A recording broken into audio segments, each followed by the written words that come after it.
వాక్యమైన క్రీస్తు లేకుండా కలగలేదు. క్రీస్తు అనే మాట కనబడకుండా వాక్యములోనే ఓంకార స్వరూపంగా నా యేసు ఒక్కడే కనబడ్డాడు. పొట్టు చెప్పండి కదా. ఇంకా గట్టిగా ఇప్పుడు యేసు ప్రభు కనబడ్డాడా? కనబడగానే లేదు అక్కడ చెప్పాలి. కనబడగానే అదే behind the Christ I will show you. కనబడని క్రీస్తుని నేను మీ కళ్ళకు చూపించాలనుకుంటున్నా. ఇది వాక్యం. ఈ రోజు మీ మెదళ్ళు బాగా పొదిలికిపోవాలి. ఈరోజు ఆమె మీ మెదళ్ళు బాగా ఈరోజు ఏమవ్వాలి? పొదిలికిపోవాలి. మెదళ్ళు బాగా షార్ప్ అయిపోవాలి. కనబడని క్రీస్తు ఇక్కడ కనబడుతూ ఉంటే హృదయానికి ఆనందం కనబడుతుందా లేదా? ఆదిలో వాక్యం ఉన్నది, వాక్యమే దేవుడై ఉన్నాడు, వాక్యమే సర్వమైనది, వాక్యము లేకుండా ఏది కలగలేదు, కలిగి ఉన్నది ఏది ఆయన లేకుండా కలిగలేదు. ఆయన జీవం అంటే ఆయన వాక్యం అని చెప్పబడిందంటే ఆ వాక్యమే క్రీస్తు అయి ఉన్నాడన్న విషయము ప్రత్యక్షత కలిగిన వాళ్ళకి తప్ప మరి ఎవరికి అర్థం కాలేదు. పొట్టు చెప్పండి గట్టి. ఇప్పుడు నా యేసు క్రీస్తు ప్రభువు కనబడకుండా ఆయన కనబడడానికి ఇష్టపడ్డాడు. మీకు అద్భుతమైన మాట చెప్తాను నేను. చూడండి నాతో పాటు, దయచేసి నాతో పాటు చూడండి. హెబ్రీయులకు రాసిన పత్రిక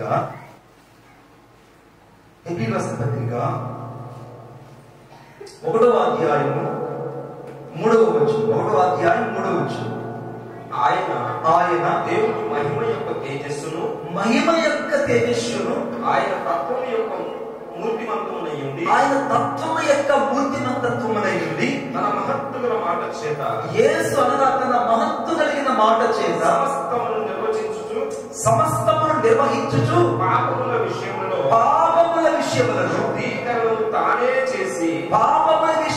శుద్ధీకరణము తానే చేసి దేవతల కంటే ఎంత శ్రేష్టమైన నామము పొందెనో, దేవతల కంటే దేవుళ్ళు అనబడే వారందరికంటే దేవుడైనటువంటి యేసుక్రీస్తు ప్రభువు ఎంత మహిమోన్నతమైన స్థానాన్ని సంపాదించాడో వారికంటే అంత శ్రేష్ఠుడై ఉన్నత లోకమందు మహామహుడగు దేవుని కుడిపార్శ్వం మీద కూర్చుని ఉన్నాడు. ఆమె యేసు ప్రభులు ఏమేమి దాగున్నాయి? ఏమున్నాయి? మహత్తు కలిగిన మాట ఉంది. ఇప్పుడు అక్కడ యేసు ప్రభుని రాశారు. అక్కడ బైబిల్ చోట్ల రాశారా? ఎక్కడన్నా రాశారా? వచనంలో దాగి ఉన్న క్రీస్తుని చూపించాలనుకుంటున్నాను. దాగి ఉన్న క్రీస్తులను కనుగొంటే ఒక కొత్త రెవల్యూషన్ నీలో స్టార్ట్ అవుతుంది. ఆమె ఇప్పుడు అక్కడెక్కడైనా తన మహత్తు కలిగిన మాట చేత ఒకసారి తన మహత్తు కలిగిన మాట చేత నేను చదువుతున్నాను చూడండి. తన మహత్తు కలిగిన మాట చేత సమస్తం నిర్వహించేది ఎవరంటే యేసుక్రీస్తు. అంటే సూర్యుడు ఉదయంగా 5:30కి స్టార్ట్ అవ్వాలి, 6 గంటలకు అస్తమించాలి. ఎవరు నిర్వహిస్తున్నారు? యేసుక్రీస్తు ప్రభు. చెప్పాలి గట్టిగా. చంద్రుడు సరిగ్గా 6:30 ఉదయం ఆయన అలాగ ఉద్భవించాలి. తిరిగి రాత్రి మళ్ళీ వేకువజామున 5:30 అంతా ఆయన అస్తమించాలంటే ఎవరు నిర్వహిస్తున్నారు? ఉదయం నక్షత్రాలు ఏకం కూడా పాడేది ఎవరు నిర్వహిస్తున్నారు? అని. గాలిలో ఇంత తేమ ఉండాలని నిర్వహించేది ఎవరు? ఊపిరి ఇంత విడువగా మనుషులకు జీవాత్మ కలుగుతున్నటువంటి ఊపిరి సమపాలలో ఉండడానికి కారణం ఏంటి? మీకు అర్థమైనట్టు చెప్పాను. ఇప్పుడు ఆక్సిజన్ హాస్పిటల్ పెట్టారు. అదే కాళ్ళు ఊపించారంటే కూర్చొని మీ కాళ్ళు ఊపిపోతారు. శైతాన్ చేసే పర్లేదు. ఇప్పుడు బాగా గమనించండి. ఇప్పుడు అక్కడ ఎక్కడుందో అక్కడ బాగా గమనించండి. Thank you Jesus. హెబ్రీయుల పత్రికలో 1వ అధ్యాయం 3వ వచనంలో నేను చెప్తున్నాను కదా, అక్కడ ఊపిరి గురించి చెప్తున్నాను. హాస్పిటల్కి వెళ్ళారు. హాస్పిటల్లో ఆక్సిజన్ తక్కువైంది ఒక బ్రదర్కి. ఆక్సిజన్ అక్కడ సిలిండర్ ఉంది. ఆక్సిజన్ తక్కువైతేనే మాస్క్ పెడతారు. రమేష్ పడుకున్నట్టుగా మాస్క్ ఒకటి పెట్టి ఆ మాస్క్ నుంచి ఆక్సిజన్ లోపల పంపిస్తుంటారు. ఇప్పుడు ఆక్సిజన్ ఉండాలి కదా సిలిండర్ అని నేను ఎక్కువ తిప్పేశాను అనుకో, ఇక్కడ మనిషి ఉంటాడా? చెప్పాలి పెట్టి ఉంటాడా? ఏమైపోతుంది? ఎక్కువ ఆక్సిజన్ లేకనే కదా నేను మాస్క్ పెట్టాను. ఏమన్నది? 2 పాయింట్లు పెంచితే ఏమవుతుంది? ఏమవుతుంది? చచ్చిపోతాడు. చెప్పండి గట్టిగా. చచ్చిపోతాడు. ఆక్సిజన్ పెంచితే ఏమైపోతాడు? ఒకవేళ వీడికి తక్కువ అని చెప్పి తగ్గించాడు అనుకోండి, అప్పుడు ఏమైపోతాడు? చెప్పాలి. అప్పుడు కూడా చచ్చిపోతాడు. వీడికి ఎక్కువ పెంచినా చచ్చిపోతాడు, తక్కువ పెంచుతాడు. సమపాలనలో నిర్వహించేది ఎవరంటే నా యేసుక్రీస్తు ప్రభు. వీడికి ఇంత ఆక్సిజన్ ఉంటేనే వీడికి 72 సార్లు 73 సార్లు గుండు కొట్టుకుంటుందని ఆయన ఉశ్వాస నిశ్వాసలు ఊపిరి విడవగా నరుల్లోకి జీవాత్మ వచ్చింది. ఆ జీవాత్మ సమస్తం నిర్వహిస్తుంది. ఆ నిర్వహించేది ఎవరంటే మర్మమైన క్రీస్తు కనపడకుండా సమస్తాన్ని నిర్వహిస్తున్నాడు. ఒప్పుకుందని మాత్రం చెప్పకూడతాడు. ఇప్పుడు దేవదూతల కంటే ఎంత శ్రేష్టమైన నామం కలిగి ఉన్నాడు, వారికంటే అంత శ్రేష్ఠుడై ఉన్నత లోకమందు మహామహుడు దేవుని ఇప్పుడు పార్శ్వం మీద ఆసీనుడైన దేవుడు ఎవరంటే యేసుక్రీస్తు ప్రభు. ఇప్పుడు కనబడని క్రీస్తు అక్కడ కనబడుతున్నాడా లేదా చెప్పండి. ఇప్పుడు ఆ వాక్యులు ఎక్కడైనా యేసు అనే మాట కనబడిందా మీకు? అది చెప్పడానికి ఇక్కడ ఉన్నా. ఎక్కడైనా కనబడిందా? మీరు అర్థమైంది చెప్పిన మాట. కనబడని రహస్యమైన క్రీస్తు, మర్మమైన క్రీస్తు కనబడినప్పుడు నీ హృదయంలో ఆనందం ఉప్పొంగుతుంది. అమ్మో, నా దేవుడు ఇక్కడ కనబడకనే ఇన్ని కార్యాలు చేస్తున్నాడా? చూడండి ఒకసారి నాతో పాటు చూడు. నా బైబిల్ ఏం చెప్తుందో చూస్తాను. నా బైబిల్ ఏం చెప్తుందో నేను చూస్తున్నాను. చూడండి నాతో పాటు. Thank you Jesus. 2వ కొరింథీయులకు రాసిన పత్రిక 4వ అధ్యాయం 4వ వచనం. 2వ కొరింథీయులకు రాసిన పత్రిక 4వ అధ్యాయం 4వ వచనం. 4వ అధ్యాయం 4వ వచనం. దేవుని స్వరూపైన క్రీస్తు మహిమ కనపరుచు సువార్త ప్రకాశము వారికి సువార్త ప్రకాశము. ఈ సువార్త ప్రకాశము, సువార్త అనేది ఎవరంటే యేసుక్రీస్తు ప్రభు. ఆమేన్. సువార్త అంటే ఎవరండి? చెప్పాలి. సువార్త అంటే ఎవరు? యేసుక్రీస్తు. అంటే క్రీస్తు యొక్క సువార్త మహిమ ఈ భూలోకములో ఉన్న వారికి ప్రకటించడానికి మనం వెళ్తున్నప్పుడు, ఈ యుగ సంబంధమైన దేవత వారి మననేతలు గుడితనం కలిగి చేసినప్పుడు, దేవుడే అంధకారములో నుండి వెలుగు ప్రకాశించును గాక అని పలికిన దేవుడు తన మహిమను గురించిన జ్ఞానము యేసుక్రీస్తునందు వెల్లడపరచుటకు మన హృదయములో తెలియకుండా ప్రకాశించాడు. ఒకటి చెప్పండి గట్టి. నీకు అర్థమైనట్టు చెప్తాను. ఈ వాక్యం చదివారు, చప్పట్లు పడుతున్నారు. పట్టుకుంటూ పోతే ఏమంటారు చూస్తాను. ఇప్పుడు నేను మీ క్లారిటీకి చెప్తాను. ఇప్పుడు మనిషి ఉన్నాడు ఇక్కడ. షయాన్ బాగున్నాడు. షయాన్ ఉన్నాడు. ఇప్పుడు ఈ షయాను అంధకారంలో ఉన్నాడు. ఇది నీ పక్కన అంధకారం ఉంది. ఇప్పుడు అంధకారంలో నీ మనుషుల దగ్గరికి ఒక వెలుగు కావాలి. ఆ వెలుగు పేరు ఇక్కడ రాయబడలేదు. కానీ ఆ వెలుగు క్రీస్తుని మాత్రం ఎవరికి తెలుస్తుందంటే వెలిగించబడిన వాడికి మాత్రమే తెలుస్తుంది. ఆమె చీకట్లో ఉన్న ఇంట్లో లైట్ వేస్తే లైట్ అని గుర్తుపడతాడా? చీకటి అని గుర్తుపడతాడు. ఇప్పుడు పాపి అయిన ఈ మనుషుల్లో అంధకార సంబంధమైనటువంటి ఈ హృదయంలోనికి వెలుగు ప్రకాశించునుగాక అని పలికిన దేవుడు ఆ వెలుగు ఎక్కడ ప్రకాశించిందంటే వీడు హృదయంలో ప్రకాశించింది. ఆమేన్ చెప్పండి గట్టిగా. ఇప్పుడు దేవుని యొక్క మహిమ, దేవుని యొక్క జ్ఞానము ఈ హృదయంలో ప్రకాశించడం ద్వారా ఇప్పుడు ఈ హృదయం వెలిగించబడిందా, చీకటి అయిపోయిందా చెప్పండి.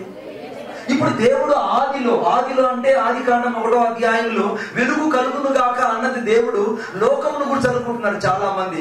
లోకములో వెలుగును గాకంటే అది కంటికి కనబడే వెలుగు. ఇంకొక వెలుగుంది. ఆ వెలుగు కనబడని క్రీస్తు ఉన్నాడు. కొట్టు చెప్పండి. వెలుగు కలుగును గాక అని అన్నాడంటే ఆ వెలుగు గురించి కాదు అక్కడ చెప్పింది. ఇంకొక వెలుగు ఒకటి వస్తుంది. ఆ వెలుగు సమస్త మనుషులకు, గుడ్డితనంలో ఉన్న మనుషులకు వెలుగునిస్తుంది. చీకట్లో ఉన్న మనుషులు వెలిగించబడతారు. వారు దేవుని జ్ఞానంతో నింపబడతారు. దేవుని ప్రకాశమానమైన సువార్త చేత వారు వెలిగించబడతారు. ఆ సువార్త మనుషుల్ని సర్వసత్యం నడిపిస్తుంది. వారు సర్వసత్యమైన క్రీస్తు యొద్దకు వస్తారు. వారు రావాలంటే అంధకారంలో ఉన్న మనుషులు ఆ వెలుగైన క్రీస్తు యొద్దకు వచ్చినప్పుడు వారు వెలిగించబడతారు. వారి హృదయం ప్రకాశించబడుతుంది. వారి జ్ఞానంతో నింపబడతారు. వారి యుగ సంబంధమైన దేవత యొక్క మనోనేత్రాల యొక్క గుడ్డితనం నుంచి బయటకు వచ్చి క్రీస్తు కొరకు ప్రకాశిస్తారని దేవుడు పలికిన మాట ఈ మట్టి మనుషుల గురించి. ఇప్పుడు కలుగునుగాక, వెలుగు కలుగునుగాక అంటే ఆ వెలుగంటే మీరు ఈ వెలుగు అనుకుంటున్నారు. కానీ కనబడని క్రీస్తు అక్కడ వెలుగై ఉన్నాడన్న విషయము ఒక తండ్రికే ఆ రోజు అర్థమైంది. కొట్టు చప్పట్లు గట్టిగా. ఇప్పుడు ఆ వెలుగు ఇప్పుడు ఎక్కడుంది? నా హృదయంలో ప్రకాశించింది, మన హృదయంలో ప్రకాశించింది, నీ హృదయంలో ప్రకాశించింది. ఇప్పుడు ఇక్కడ వెలుగని పలుకుతున్నామా, క్రీస్తుని పలుకుతున్నామా? వెలుగు పలుకు. కానీ వెలుగులో ఎవరు దాగున్నారు? అది మర్మం చెప్పడానికి. ఇప్పుడు వెలుగులో ఎవరు దాగున్నారు బిడ్డ? క్రీస్తు దాగున్నాడు. ఇప్పుడు క్రీస్తు ఇప్పుడు ప్రకాశిస్తున్నాడు. ఈ ప్రకాశిస్తున్న క్రీస్తు మనుషులకు ఏమై ఉన్నాడో ఒకసారి చూద్దాం. నాతో పాటు చూడండి. నాతో పాటు అక్కడ దేవుడు పలికాడు. దేవుని యొక్క మహిమను గురించిన జ్ఞానము క్రీస్తునందు వెల్లడపరచుటకు మా హృదయములలో ప్రకాశించింది. ఇప్పుడు ఆ ప్రకాశించిన వెలుగే యేసుక్రీస్తు ప్రభు. ఆయన మాలో ప్రకాశించడమే కాదు. కొలస్సీయుల పత్రిక 1వ అధ్యాయం 15 వచ్చింది. కొలస్సీయులు రాసిన పత్రిక 1వ అధ్యాయం 15 వచ్చింది. కొలస్సీ 1:15 నేనే చదువుతున్నాను చూడండి. ఆయన అదృశ్య దేవుని స్వరూపి అయి సర్వ సృష్టికి ఆది సంభూతుడై ఉన్నాడు. ఆయన యేసు ప్రభువుకి పేరు ఉన్నాడా? అక్కడ యేసు ప్రభు పేరు కనబడుతుందా? ఏం రాయబడింది చెప్పండి. ఆది సంభూతుడై ఆయన ఆయన అది నాకు అది కావాలి. ఆయన అంటే ఎవరు ఇక్కడ? ఆయన అంటే ఎవరు? యేసుక్రీస్తు. చెప్పండి రెడ్డి. ఇప్పుడు ఆయన అంటే ఎవరు? ఆయన పేరు ఎక్కడ రాశారా? ఇప్పుడు ఆయన అదృశ్య దేవుని స్వరూపి, సర్వ సృష్టికి ఆదిలో ఉన్న సంభూతుడై ఉన్నాడు, ఆదికి సంభూతుడై ఉన్నాడు. ఎవరు అంటే ఈ ఆది సంభూతుడు యేసుక్రీస్తు ప్రభువే. ఇప్పుడు సర్వ సృష్టికి ఆది సంభూతుడు, ఆకాశమందున్నమైనను భూమి ఎందున్నమైనను దృశ్యమైనవి గాని అదృశ్యమైనవి గాని సింహాసనాలైనా ప్రభుత్వాలైనా ప్రధానులైన అధికారులైన సర్వము యేసుక్రీస్తునందే సృష్టించబడ్డాయి. ఆయన ఎందుకు సృష్టించబడ్డాయి? ఆయన అనే మాటతో ముగించాడు మళ్ళీ. ఆమె అక్కడ ఆయన, ఇక్కడ ఆయన. ఎవరు ఈయన? కనబడని క్రీస్తు అక్కడ కనబడుతున్నాడు. ఆమె చెప్పండి. ఇప్పుడు పక్కన చెప్దాం. ఈ వాక్యం నా కోసమే, ఈ వాక్యం నా కోసమే, ఈ వాక్యం నా కోసమే. చెప్పాలి ఫాస్ట్ పెట్టుకోవడం. ఈ వాక్యం నా కోసమే, నా కోసమే, నా కోసమే, ఇది నా కోసమే, నా కోసమే, ఇది నా కోసమే, నా కోసమే, ఈ వాక్యమంతా నా కోసమే. వాక్యం అంతా ఎవరి కోసం? ఇప్పుడు ఆయన అనే మాటలు ఎవరున్నారు? అదృశ్య దేవుని స్వరూపులు ఎవరున్నారు? సర్వసృష్టికి ఆది సంబుద్ధులు ఎవరున్నారు? సర్వం ఎవరిలో ఉన్నది? సర్వం ఎవరిలో ఇముడున్నది? ఇముడున్న క్రీస్తు ఎక్కడ కనపడుతున్నాడు? వాక్యంలో కనపడుతుంది. ఆమె మీకు అర్థమైందా? అర్థమైందా? సరే చెప్పండి. హల్లెలూయా చెప్పండి. సరే ఇంకా హల్లెలూయా చెప్పండి. ఒక ఆయన నా దగ్గరకు వచ్చి అన్నాడు, మణిబాబు గారు ఏందండి పొద్దాక మీరు హల్లెలూయా చెప్పేస్తారు, హల్లెలూయా చెప్తారు. నేను అన్నాను, హల్లెలూయా మాట ప్రకటన 19వ అధ్యాయంలో ఉంది, అక్కడ హల్లెలూయా అనే పదాన్ని తీసేసి అప్పుడు నేను ఆపేస్తానని చెప్పి. నువ్వు ఆదిగా అక్కడ ఉంది కదా, ఇక్కడ 19వ అధ్యాయంలో వారి దేవుని స్తుతించినట్టు హల్లెలూయా స్తోత్రం చేస్తున్నాడు. హల్లెలూయా పదం అక్కడ తీసేసి 19వ అధ్యాయంలో అప్పుడు నేను మానేస్తా. కొలత పత్రిక అక్కడ 15వ అధ్యాయంలో మరణార్థాన్ని రాయబడింది. మరణార్థ పదాన్ని పెరిగి నేను ఆపేస్తాను. దేవుని స్తుతిస్తే నీకు వచ్చిన భోగాలు ఉంటాడు ఆయన. అలా చెప్తాం మనం గట్టిగా, గట్టిగా. ఇప్పుడు కనబడని క్రీస్తు అక్కడ కనబడుతున్నాడు. అవి సర్వము యేసునందు సృజించబడ్డాయి. సర్వమును యేసును ద్వారా ఆయన బట్టి సృజించబడ్డాయి. 17 వచ్చిన అందరూ తెలియజేద్దామా? 17 వచ్చిన ఆయన అన్నిటికంటే ముందుగా ఉన్నవాడు. మళ్ళా ఎవరు ఆయన? ఆయన అన్నిటికంటే ముందుగా ఉన్నవాడు, ఆయనే సమస్తమునకు ఆధారభూతుడు, సంఘమనే శరీరానికి ఆయనే శిరస్సు. కొట్టో చప్పట్లు. ఈ సంఘానికి కూడా ఆయనే శిరస్సు. ఇప్పుడు ఆయన అనే పదములో ఎవరు దాగున్నారు? కనబడని క్రీస్తు అక్కడ, సర్వ సృష్టికి ఆధారభూతుడుగా యేసు ప్రభు అక్కడ దాగి ఉన్నాడు. సర్వము ఇమిడి ఉన్న క్రీస్తు అక్కడ దాగి ఉన్నాడు. అంతకంటే ఎక్కువగా యేసు లేని చోట ఏది లేదు. యేసు ప్రభు లేని చోట లేదు. సింహాసనాలైనా రా, ఏ ప్రభుత్వానికి వెళ్దామో, ఏ గవర్నమెంట్కి వెళ్దామో, మారిన ప్రభుత్వమైన కూటమి ప్రభుత్వమైన ఏ ప్రభుత్వమైనా, ప్రభుత్వాలైన సింహాసనాలైన వ్యక్తులైనా అధికారులైనా అది రాజ్యాలైన ప్రభుత్వాలైన సమస్తము యేసు మూలంగా కలిగినది. కలిగి ఉన్నది ఏది యేసు లేకుండా కలగలేదు. ఆయనలో జీవం ఉంటే ఆ జీవం మనుషులకు వెలిగే ఉంది. ఇప్పుడు ఆ జీవం సర్వ సృష్టికి ఆధారభూతులైనాడు. ఆ ఆధారభూతులు ఇప్పుడు నా సంఘాన్ని గుడి శిరస్సు అయినాడు. కొట్టు చెప్పండి. యేసుక్రీస్తు ప్రభు ఆయన మనలో ఉన్నాడు. ఇప్పుడు ఆయన అక్కడ పేరు చెప్పకనే మనకు కనపడ్డా కనపడలేదా? చెప్పాలి గట్టి. మొదటికి ఎక్కడ కనపడ్డాడు? తండ్రిలో కుమారుడు, కుమారుడు తండ్రి కనపడ్డాడు. రెండోది ఎక్కడ కనపడ్డాడు? ఆయన వాక్యములో కనపడ్డాడు. ఎక్కడ కనపడ్డాడు? మీరు ఎలా మనం సాగుపడతారు, మీరు వాక్యంలో కనపడ్డాడు. ఎక్కడ కనపడ్డాడు? దేవుడు వాక్యం అనే పదం ఎక్కడ ఎత్తుకున్న యేసు ప్రభు అక్కడ కనపడుతూ వచ్చాడు. మూడోది ఎక్కడ కనపడ్డాడు? ఆయన ఎక్కడ కనపడ్డాడు? ఆయన సంఘం అంటారు, మధ్యాహ్నం పెట్టాడు పువ్వు. సర్వములో కనపడ్డాడు. మధ్యాహ్నం సంగతి ఎదురు చేసినట్టు సరిపోతుంది. ఇప్పుడు సర్వములో యేసు ప్రభు కనపడ్డాడు. ఆమె చెప్పాడు గట్టిగా. సర్వములు అంటే ఈ గాలిలో నాకు యేసు ప్రభు కనపడుతున్నాడు. ఎందుకు కనపడుతున్నాడు? ఊపిరి ఆయన విడువగా నరులకు జీవము కలుగుతున్నది. ఆమె ఇప్పుడు ఊపిరి నేను చెప్ప కొంచెం అది ఊపిరి ఎక్కువ పీల్చాడు అనుకో, ఒక్కటి చీమలో తెచ్చిపోతాడు. నేను కూడా ఈడు ఆయన ఒకవేళ ఊపిరి ఎక్కువ ఊదాడు అనుకో, ఉక్కిరి బిక్కిరి సరిపోతాడు.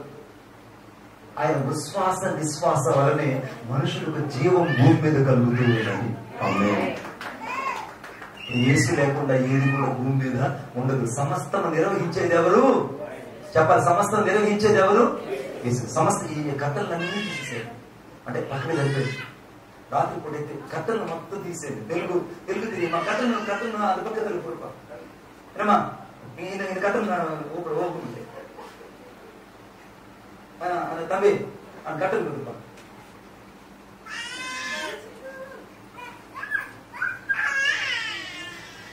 ನೀನು ಎದಕ್ಕೆ ಕಡನ್ ನಿಲ್ದಪ್ಪ ಆಗ್ಲೇ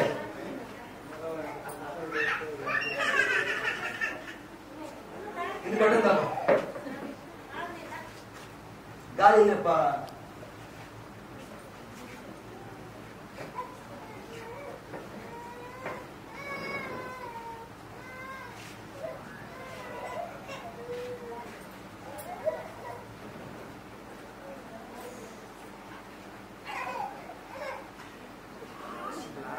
అందరూ కట్టలు అంటే వేసేస్తే ఆయన మాత్రం వైద్యులు చూచాడు. ఎందుకంటే ఆ వైద్యులో ఉన్నది ఎప్పటికీ బయటకు పోకుండా టెక్నాలజీ చేయాలన్నా ఇమేజింగ్ చేయాలన్నా ఫాస్ట్ గా తర్వాత లేదు చెప్పండి. చూడు అందరూ అక్కడ చెక్ వస్తే ఈ ఫాస్ట్ గారు మాత్రం మామూలుగా నిలిచి వచ్చారంటే నీకు వైరన్నా దిగిపోవాలి కానీ కట్టలు దిగిపోతుంది. ఇప్పుడు కుమారుడు అక్కడ దాగి ఉన్నాడా లేదో చెప్పండి నాతో పాటు. మూడో విషయం చెప్తున్నా. మూడు చూడండి. త్వరగా అందరూ బైబిల్ తీయాలి.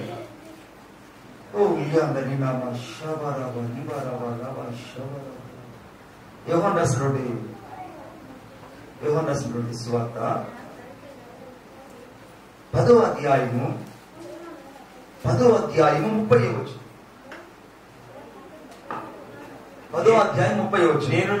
నేనును తండ్రియును ఏకమై ఉన్నామని వారితో చెప్పాను. యూదులు ఆయనను కొట్టవలెనని మరలా రాళ్ళు చేత పట్టుకొనగా యేసు తండ్రి యొద్ద నుండి అనేకమైన మంచి క్రియలను మీకు చూపించాను. ఏ క్రియ నిమిత్తము నన్ను రాళ్ళతో కొట్టుతున్నని వారిని అడిగాను. ఏ క్రియ నిమిత్తం మీరు నన్ను రాళ్ళు ఎత్తుకుని కొట్టాలనుకుంటున్నారు? యేసుప్రభు అడిగిన మాట ఏంటి? ఎవరు మాట్లాడుతున్నారు? యేసుప్రభు మాట్లాడుతున్నాడు. కుమారుడైన యేసుప్రభు మాట్లాడుతున్నాడు. నేను నా తండ్రిని చూపించాను, నేను తండ్రి ఏకమై ఉన్నాము. తండ్రి మాట్లాడితే నేను మాట్లాడినట్టే, నేను మాట్లాడితే తండ్రి మాట్లాడినట్టే. తండ్రి నన్ను పంపించాడు, అందుకే నన్ను ఇప్పుడు దేవుని కుమారుడు అన్నారు. ఒకటి చెప్పండి కలిగారు. ఇప్పుడు ఏమన్నారు? భూమి ఏమన్నారు? చూద్దాం అసలు ఇప్పుడు ఏమన్నారు? ఆయన అందరూ ఏమన్నారు? దేవుని కుమారుడు. ఇప్పుడు దేవుని కుమారుడులో యేసు ప్రభు కనపడ్డా లేదా చెప్పండి. దేవుని కుమారుడులో తండ్రి కనపడ్డా లేదా చెప్పండి. ఇప్పుడు ఇద్దరు అక్కడ ఒకటే ఉన్నారా లేదా? ఉన్నారు. ఎలా ఉన్నారు? యోహాను రాసినటువంటి పత్రిక మీరు బైబిల్ తీరు చదవరు చెప్పేస్తాను. 4వ అధ్యాయము మొదటి యోహాను రాసిన పత్రిక 4వ అధ్యాయం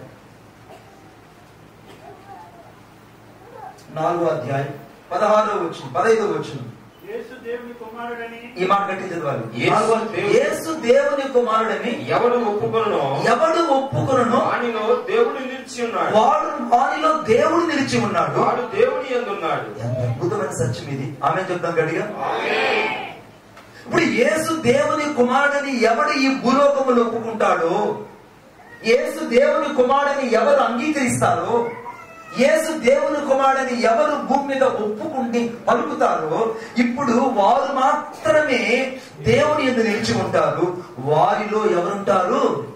దేవుడు ఉంటారు. ఆమె చెప్తాను. ఇప్పుడు యేసు ప్రభు దేవుని కుమారుడని చెప్పే ప్రతి ఒక్కరిలో ఎవరుంటారు?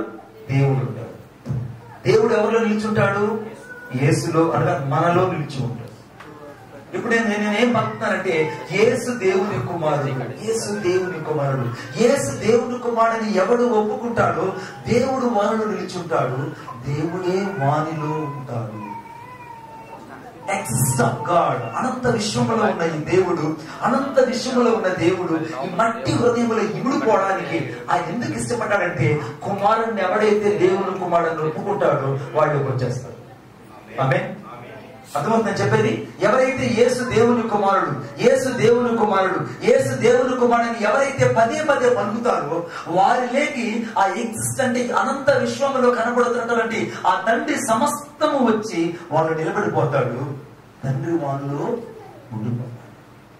ఇప్పుడు తండ్రి వాళ్ళు నిలబడమే కాదు, తండ్రి వాళ్ళలో ఉండడమే కాదు, కుమారుడు, తండ్రి, పంపిన పరిశుద్ధాత్మ ముగ్గురు ఇక్కడే నివసిస్తుంటారు. కొట్టు చప్పట్లు కలిగి. ఇప్పుడు అక్కడ కుమారుడైన యేసులో తండ్రి కనపడ్డాడు, తండ్రిలో కుమారుడు కనపడ్డాడు. వారు ఇప్పుడు ఎక్కడున్నారు? ఎక్కడున్నారు? మనలో ఉన్నారు. అది చెప్పలేదు మీరు. ఎక్కడున్నారు? ఆయన చెప్పాలి. ఇప్పుడు ఎక్కడున్నారు? ఇప్పుడు వాళ్ళు మనలో ఉన్నారు. మీకు అర్థమైంది చెప్పేది? మీకు అర్థమైంది చెప్పేది? మీకు ఒక అద్భుతమైన మాట చెప్తాను, అర్థమేంటండి. మీ నాన్న పుట్టించిన చొక్కాయి నీకు సరిపోతుందా? చిన్నోడుకున్నావు నువ్వు. మీ నాన్న పుట్టించిన లాంచి లేదా నాన్న పుట్టించిన షర్ట్ ఇది సరిపోతుందా? చిన్నోడు అనుకో, చాలా చిన్నోడు అనుకో, సరిపోదు. ఎందుకు సరిపోదు? ఆయన పెద్దోడు, చిన్న. కానీ ఈడు తొలువు పిల్లోడు అనుకో, యోహాన్ లాంటి తొలువు పిల్లోడు అనుకో, వాడు వాళ్ళ నాయన చొక్కా వేసుకొని కూడా వాడు తిరుగుతున్నాడు అనుకో, అప్పుడు వాడిని ఏమంటారు నేను చెప్పనా?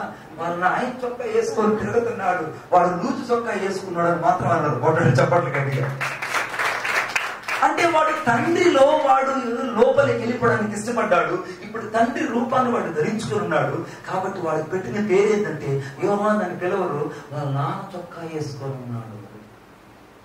ఇప్పుడు తండ్రి అయినటువంటి యేసుక్రీస్తు ప్రభులో ఉన్నాడు, యేసుక్రీస్తు ప్రభు తండ్రిలో ఉన్నాడు. వీరిద్దరూ ఒకటే ఉన్నారు. ఎవరైతే వీళ్ళని అంగీకరిస్తారో వాళ్ళలో దేవుడు ఉంటాడు, దేవుడు వాళ్ళలో నిలబడి ఉంటాడు. ఇప్పుడు నేను ఎవరిని ధరించుకుని ఉన్నాను?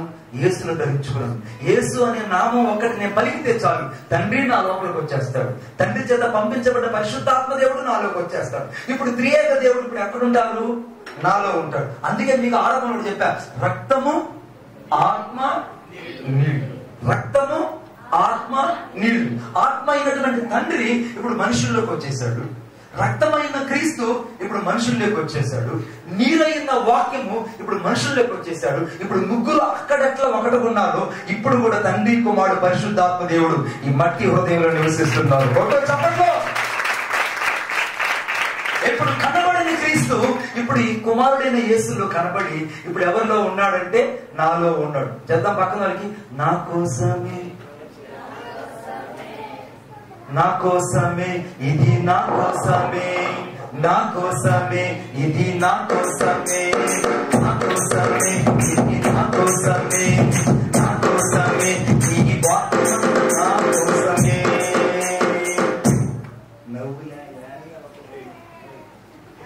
తిన్నారుగా? తిన్నా? ఎవరు తిన్నా? తిన్నా? తిన్నారు లేదా? తిన్నారు లేదా? ప్రబుద్ధుడు అంటున్నాడు, ఆయన ఎంత తినకుండా ఉంటే మనకంత మంచిది రా ఆయన అంటున్నాడు. ఆయన నేను తినకుండా పోతే నీకు అవును, ఆయన ఎంత ఉపవాసంతో ఉంటే మనకంత క్షేమం. నువ్వు మాత్రం నీదేమో బంగారు కడుపు, నాదేమో మట్టి కడుపు. నాయన నేను కూడా నీలాగే ఉన్నా, కానీ నా లోపల నా భయం ఏంటంటే ఈ రోజు నేను క్రీస్తు మహిమను ప్రత్యక్షపరచకపోతే, క్రీస్తు ప్రజలకు కనబడకపోతే, క్రీస్తు ప్రజలకు అర్థం కాకపోతే నేను అర్థం కాను.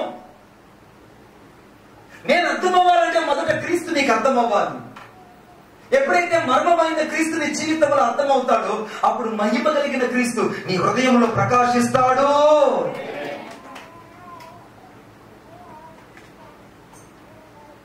చూడండి నాతో ఇంకో అందరూ బైబిల్లోకి వెళ్తామా? యోహాను రాసినటువంటి సువార్త, కనబడని క్రీస్తు ఎక్కడ కనపడ్డాడో చూపిస్తారు. యోహాను రాసిన సువార్త 1వ అధ్యాయము 29వ వచనం. 1వ అధ్యాయం 29వ వచనం.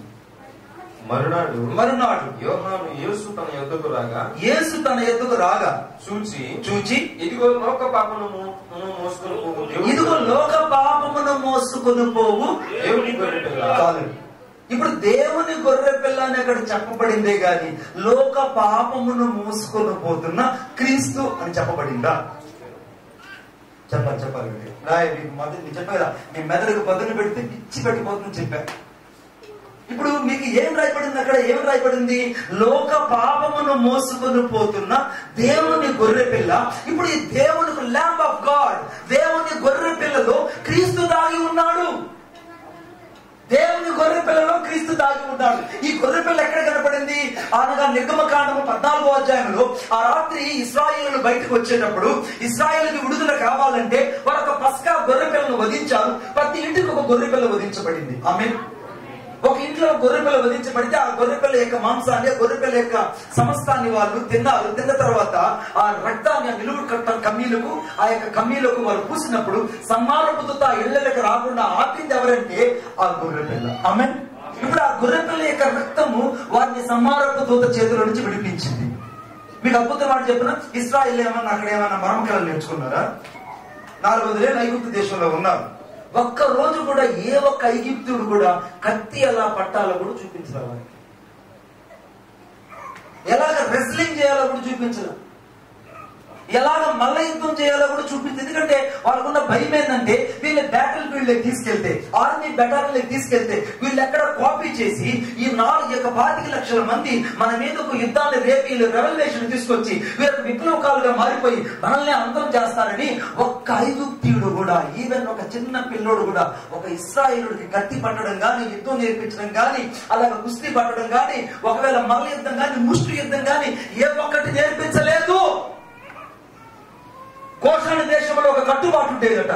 ఆ కట్టుబాటు ఏంటంటే ఇక్కడ యుద్ధములు చేయరాదు, కత్తి పట్టరాదు, పోరాటాలు చేయకూడదు, ముష్టి యుద్ధాలు చేయకూడదు, మట్టిలో కొట్లాడకూడదు.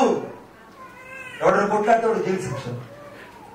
ఎందుకు ఈ జైలు శిక్ష అని అంటే వీళ్ళకి యుద్ధం అనే పోరాటం ఎలా ఉంటుందో నేర్పిస్తే వీళ్ళు వీరుడైపోతారు. వీళ్ళు వీరుడైన తర్వాత మన మీదకే యుద్ధానికి వచ్చి మనల్నే లేకుండా చేస్తారని వాళ్ళకి ఒక్క రోజు కూడా ఆర్మీ అంటే ఏంటో కూడా చూపించకుండా వాళ్ళని బానిసలుగా చేశారు.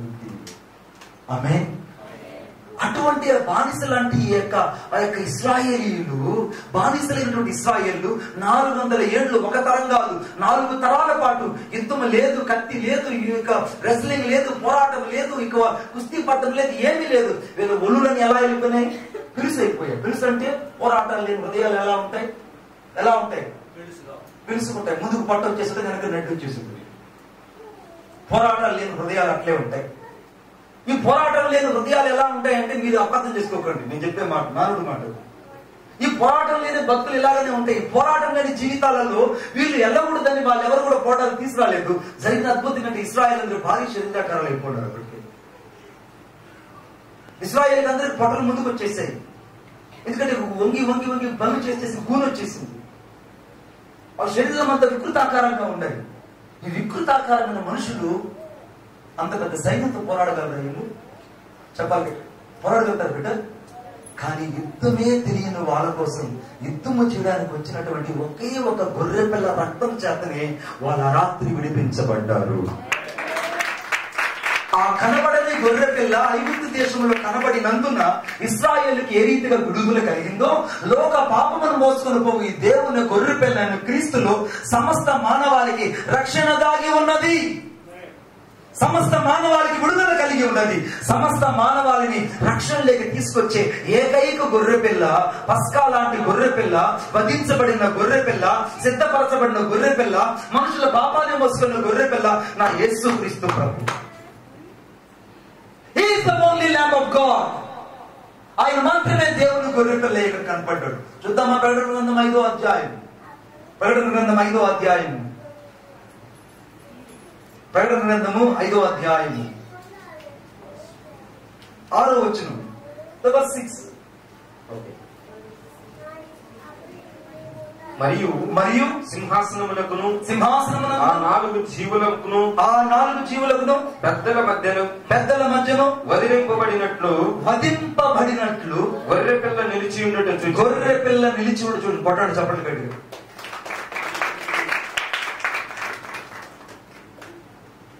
ఇప్పుడు పస్కా అనగా నిర్గమకాండంలో కనపడినటువంటి 14 గజాలు కనపడిన ఆ గొర్రె పిల్ల, యోహాను రాసిన వార్త 1వ అధ్యాయం 26వ వచనం కనబడిన ఈ గొర్రె పిల్ల, ప్రకటన గ్రంథం 5వ అధ్యాయం 6వ వచనం కనబడిన ఈ గొర్రె పిల్ల, వధించబడిన గొర్రె పిల్ల.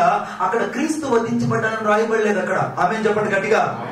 గొర్రె పిల్లలు ఎవరు దాగి ఉన్నారు? ఎవరు దాగి ఉన్నారు? క్రీస్తు దాగి ఉన్నారు. మర్మమైన క్రీస్తు వధించబడిన గొర్రె పిల్లలో కనబడినట్టు ఈ ఉదయకాల సమయమున నా యేసు వధించబడిన గొర్రె పిల్లగా ఆయన శ్రేష్టమైన రక్తము చేత విమోచించబడిన వారికి విడుదలివ్వడానికి ఇక్కడ నిలిచి ఉన్నాడు. అందుకే మొదటి పేతురు రాసిన పత్రిక 1వ అధ్యాయం 18వ వచనం. మొదటి పేతురు రాసిన పత్రిక 1వ అధ్యాయం 18వ వచనం. 18వ వచనం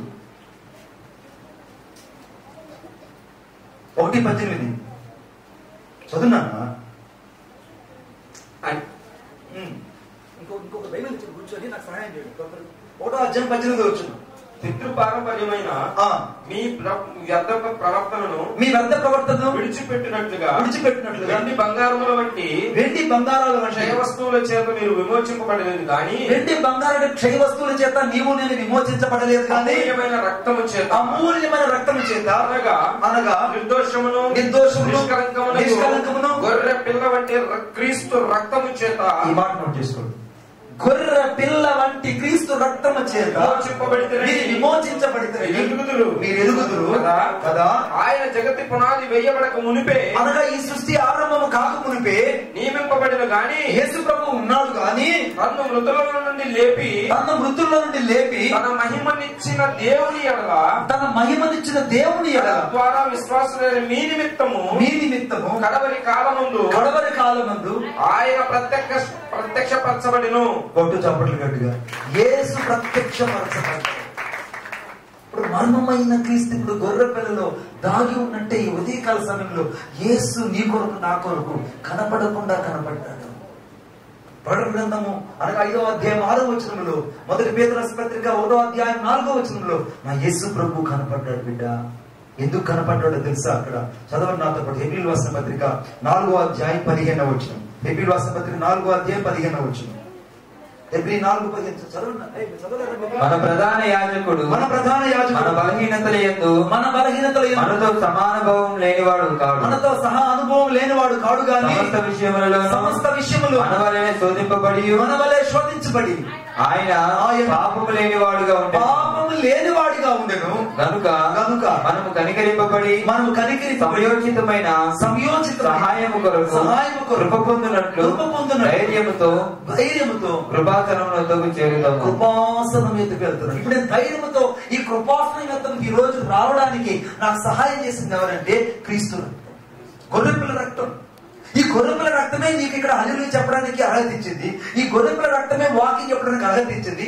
ఈ గొర్రెపిల్ల రక్తమే క్రీస్తు సాక్షిగా నిలబెట్టింది. ఈ గొర్రెపిల్ల రక్తమే నీ ద్వారా పాట పాడేటువంటి సహాయం చేసింది. ఈ గొర్రెపిల్ల రక్తమే నేను పరిశుద్ధం చేసింది. ఈ గొర్రెపిల్ల రక్తమైనటువంటి క్రీస్తు నీ జీవితంలో నేను పరిశుద్ధపరిచి నేను గొప్పవాడిగా చూపించింది. ఈ గొర్రెపిల్ల రక్తమే నీకు సమాజంలో విలువించింది. ఈ గొర్రెపిల్ల రక్తమైన క్రీస్తు నీకు పాపం నుంచి విడుదలిచ్చింది. ఈ గొర్రెపిల్ల రక్తమైన క్రీస్తు నీ జీవితానికి విడుదల విమోచనిచ్చింది. ఈ గొర్రెపిల్ల రక్తమైన క్రీస్తే నిన్ను నన్ను పరిశుద్ధులుగా సేవకులుగా పరిశుద్ధులుగా సేవకులుగా చూపించగలిగింది. యేసు రక్తం మాత్రమే. యేసు రక్తం మాత్రమే. గొర్రె పిల్ల అయినటువంటి యేసు క్రీస్తు ప్రభు లేకుండా, కనబడని క్రీస్తు అనేది అక్కడ గొర్రె పిల్లలు లేకుండా విమోచన ఎవరికి భూమి మీద కలగలేదు. ఆమేన్ చెప్పండి గట్టిగా. ఒకసారి గట్టిగా చెప్పండి. ఇప్పుడు ల్యాంబ్ ఆఫ్ గాడ్, దేవుని గొర్రె పిల్లలో క్రీస్తు దాగి ఉన్నాడా దాగి లేదా? వాక్యమైన క్రీస్తులో దాగి ఉన్నాడా దాగలేదా? వాక్యమైన క్రీస్తులో దాగి ఉన్నాడా లేదా? కుమారుడైన యేసులో తండ్రి దాగి ఉన్నాడా లేదా? కుమారుల్లో తండ్రి దాగి ఉన్నాడా లేదా? కుమారుని ఎవరైతే ఒప్పుకుంటారో వాళ్ళకి తండ్రి వచ్చేస్తాడు, తండ్రి వాళ్ళు నివసిస్తాడు, తండ్రి వాళ్ళు నిలిచుంటాడు. ఇప్పుడు తండ్రి ఎక్కడ ఉంటే పరిశుద్ధాత్ముడు అక్కడ ఉంటాడు, పరిశుద్ధాత్ముడు కుమారుడు అక్కడ ఉంటాడు. ఇప్పుడు కుమారుడు తండ్రి పరిశుద్ధాత్ముడు ఒక దగ్గర నివసిస్తున్నారు. ఆ నివసించే స్థలం ఇప్పుడు పరలోకం కాదు, మనిషి హృదయంలో నివసించడానికి ఆయన ఇష్టపడి ఈ ఉదయాన్ని కూర్చున్నాడంటే ఆయన ప్రేమకు నేను ఏమి ఇవ్వగలను? కొట్టు చప్పట్లు గట్టిగా. ఆయన క్షమించినంతగా ఈ భూలోకంలో ఎవరు నేను క్షమించరా నాకు తెలిసినంత వరకు. యేసయ్య నేను ఎంత క్షమించాడు, అంత క్షమించాడు. ఎంత క్షమించాడంటే నువ్వు అబద్ధం చెప్పినప్పుడు, పాపం చేసినప్పుడు, తప్పు చేసినప్పుడు, నువ్వు చెడ్డ చూపు చూపించినప్పుడు, అసహ్యంగా మాట్లాడినప్పుడు, చెడు మాటలు మాట్లాడినప్పుడు, ద్వేష చూపుడు చూసినప్పుడు, అనేక సార్లు అసహ్య మాటలు మాట్లాడినప్పుడు, జరిగిన వాటిని మాటికి వ్యక్తి. నువ్వు మిత్ర భేదాన్ని కలుగు చేసినప్పుడు చాలా సార్లు ఈ ప్రతి పాపాన్ని రక్తంతో శుద్ధీకరించింది ఎవరంటే యేసయ్య రక్తం మాత్రమే. ఆమేన్. అందుకే నేను ఆ చరణంలో రాశాను, నీ ప్రేమానురాగమే నన్ను మన్నించి మురిపించెనే. నన్ను ఎందుకు మన్నించిందంటే ఆ రక్తం నన్ను మన్నించింది, ఆ రక్తం నాకు క్షమాపణ తెచ్చేసింది. నన్ను ఎందుకు నన్ను మురిపించిందంటే పిల్లోడిని ఆ వెనుక కొట్టాడు, ఆ కొడుకుని కొట్టాడు, కొడుకుని కొట్టాడు, వాడు కొట్టాడు, వాడు తప్పు చేశాడు, కొట్టాడు. కొట్టిన వెంటనే ఒక అర్ధగంట తర్వాత వాళ్ళ నాన్న మళ్ళా వచ్చి, నేను ఆయన అప్పుడు కొట్టాను కానీ నువ్వు వేసి 20,000 ఇస్తారు కానీ ఒక మంచి సెల్ తెచ్చుకోడు. వీడికి దెబ్బల తర్వాత సెల్ ఫోన్ వచ్చిందా, సెల్ ఫోన్ తర్వాత దెబ్బలు వచ్చిందా చెప్పండి. చెప్పాలి గట్టిగా. ఇంట్లో తర్వాత వస్తువులు ఎక్కడ పిల్లలకు రావాలంటే మొదటి తల్లిదండ్రులు కోపం పడాలా లేదా? నేను దేవుడికి వ్యతిరేక ఉన్నప్పుడు ఆయన నన్ను క్షమించి నన్ను మన్నించి తర్వాత మురిపించింది ఎవరంటే నా యేసయ్య ప్రేమే. కొట్టు చెప్పండి. ఆయన నన్ను మురిపించకపోతే ఈ రోజు నేను ఇక్కడ లేను, నువ్వు ఇక్కడ లేవు కూడా. ఆయన మన్నించాడు, మురిపించాడు. ఆయన మురిపించిన ప్రేమే ఈ రోజు నీ నా జీవితంలో అద్భుతాలు చేస్తాను. ఆ కృపాతిశయమే నీ నా జీవితంలో నాకు బలాన్ని ఆధిక్యతనిచ్చింది. ఈ ఉదయకాల సమయంలో నా యేసు దాగి ఉన్న చోటు గొర్రెపిల్ల. ఆమేన్. ఆ గొర్రెపిల్లని చూస్తే నాకు ఎవరు కనపడుతున్నారు? యేసయ్య. ఇంకొక దగ్గర యేసయ్య దాగున్నాడు. ఎక్కుదామా సార్ ఎక్కుదామా? యేసయ్య ఇంకో దగ్గర దాగున్నాడు. ఎదుగుదామా? యోహాను సువార్త.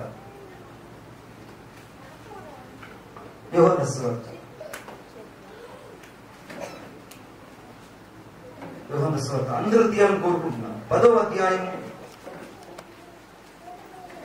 యోహాను సువార్త 10వ అధ్యాయము 10వ వచనం. దొంగతనమును హత్యను నాశనము చేయుటకు వచ్చును గాని దేనికి రాడు. మరి దేనికి రాడు? పిల్లకు జీవము కలుగుటకును గొర్రె పిల్లకు జీవము కలుగుటకును అది సమృద్ధిగా కలుగుటకును నేను వచ్చితినని నీతో నిశ్చయముగా చెప్పుచున్నాను. ఆమేన్. ఒక అద్భుతం మాట ఇప్పుడు పాట ఒకటి రావాలి లోపల వచ్చుంటుంది అనుకుంటా. వచ్చుంటే మీరు ధన్యులు, షార్ప్ గా ఉన్నారు. ఏంటంటే ఆట అంటే ఫస్ట్ పార్ట్ లో ఏమో గొర్రె పిల్లగా కనపడ్డాడు. ఫస్ట్ పార్ట్ లో ఏం చేశాడు? గొర్రె పిల్ల కనపడ్డాడు. సెకండ్ పార్ట్ లోకి వచ్చేటప్పటికి మనం గొర్రెలైనాము, ఆయన కాపరయ్యాడు. కొట్టు. ఫస్ట్ పార్ట్ లో ఏమో ఆయన వధించబడిన గొర్రె పిల్లగా, శిక్షను భరించిన గొర్రె పిల్లగా, లోక పాపమును మోసుకున్న గొర్రె పిల్లగా కనపడు. ఎప్పుడైతే సిలువలో రక్తం కాచి ప్రాణం పెట్టి సమస్త మానవులను విమోచించాడో అప్పుడు ఆయన కాపరిగా కనపడ్డాడు. ఇప్పుడు నీవు నేను గొర్రె పిల్లలుగా యేసు కనపడ్డాము. ఆమేన్ చెప్పండి గట్టిగా. ఇప్పుడు ఈ గొర్రె పిల్లలను చూస్తే ఎవరు కనపడుతున్నారు? గొర్రె పిల్లలను చూస్తే గొర్రె పిల్లలు, గొర్రె మందను చూస్తే సంఘం, గొర్రె పాటలు ఉన్నారు. వాళ్ళు ఎంత ఆనందం. మా ఇంటి పేరు ఈరోజు హరిబాబా అంటే మా ఇంటి పేరు ఉన్నదంటే ఈరోజు నా కథే వేరు అనుకుంటున్నాడు. ఇప్పుడు ఈ గొర్రెలంటే ఎవరంటే సంఘము. ఇప్పుడు కాపరంటే ఎవరు? కాపరి ఎవరు? ఇప్పుడు నా కాపరి ఎవరంటే యేసుక్రీస్తు ప్రభు. ఇప్పుడు యేసుక్రీస్తు ప్రభు కాపరి అనే మాట కనపడిందా? క్రీస్తు అనే మాట కనపడిందా? మరి కాపర్లు ఎవరు దాగున్నారు? అదే మర్మం. ఇక్కడ సింపుల్ లాజిక్ అంతా ఎక్కడ ఉంటుంది? మ్యాజిక్ లోనే ఉంటుంది. లాజిక్ ఎక్కడ ఉంటుంది బిడ్డ? మ్యాజిక్ లో ఉంటుంది. ఆ లాజిక్ లో మ్యాజిక్ ఏదంటే కాపర్లో క్రీస్తు కనపడుతున్నాడు. ఆమేన్ చెప్పండి గట్టిగా. కాపర్లో క్రీస్తు ఎలా కనపడుతున్నాడో చూద్దాం ఒకసారి. నాతో పాటు చూడండి. కాపర్లో క్రీస్తు ఎలా కనపడుతున్నాడో చూద్దాం.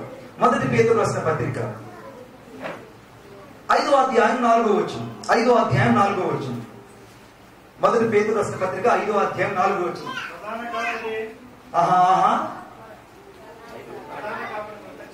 ప్రధాన కాపరి ప్రత్యక్షమైనప్పుడు మీరు వాడవారిని మహిమా కిరీటమును పొందుదురు. ఆమేన్ చెప్పండి గట్టిగా. ఇప్పుడు నా యేసయ్య ఎక్కడ కనపడ్డాడు? అక్కడ ప్రధాన కాపరిగా కనపడ్డాడు. ప్రధాన కాపరి అంటే ఎంతమంది కాపరులు ఉండొచ్చు, ఎంతమంది పాస్టర్లు ఉండొచ్చు. చీఫ్ పాస్టర్, ముఖ్యమైన కాపరి, ప్రధాన కాపరి. నేనాయన గొర్రెను, నేనాయన గొర్రెను,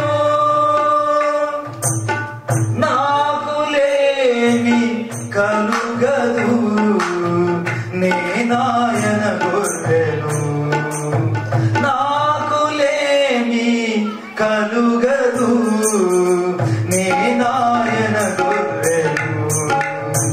యెహోవా నా మంచి కాపరి,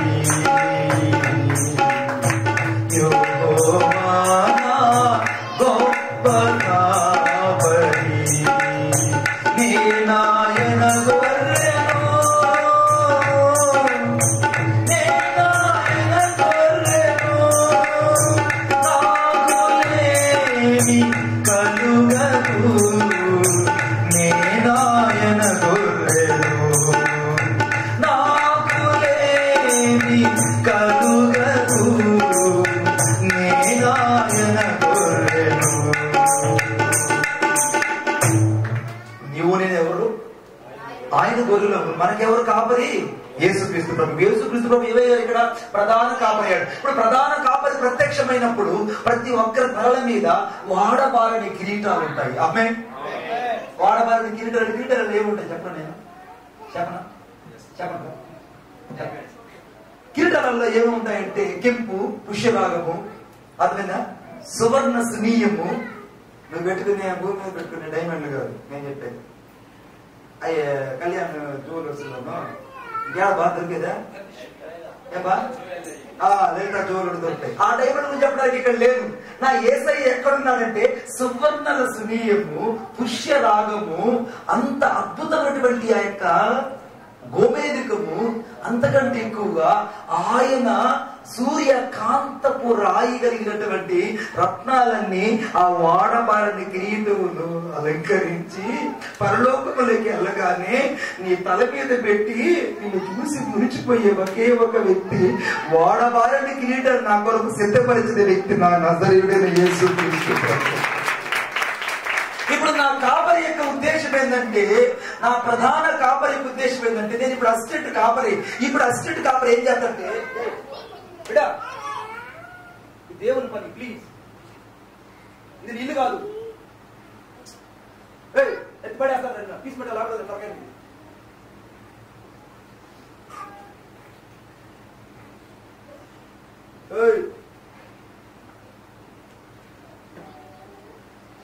జరిగిన సంఘటన ఏంటంటే, వాడబారనేటువంటి ఆ కిరీటాన్ని ఎవరి తల మీద పెడతాడు దేవుడు అంటే, ఎవరైతే భూలోకంలో అలిసిపోయినట్టు సేవ చేస్తారు, ఆత్మల కోసం ఎవరైతే ఆర్తనాదులు చేస్తారు, ఎవరి కోసమైతే మట్టి పూసుకొని దేవుని కోసము అర్థమైందా దూరులో ఉండి అలాగా దూరులాగా మారిపోతారో, సమాన సైతం వాడు కొలుములో వేసిన పుటకలాగా మారిపోతారో, ఆత్మల కొరకు ఎవరైతే పరితపిస్తారో, సమస్తాన్ని ఎవరైతే క్రీస్తు కొరకు పరితపిస్తారో, ఎవరైతే భూలోకంలో వాటిని గంటగా ఎంచుతారో, వారి కొరకు దేవుడు వాడబారని కిరీటాన్ని వాళ్ళ తలని మీద దేవుడు పెడతాడు. కొట్టుడు చప్పట్లు గట్టిగా.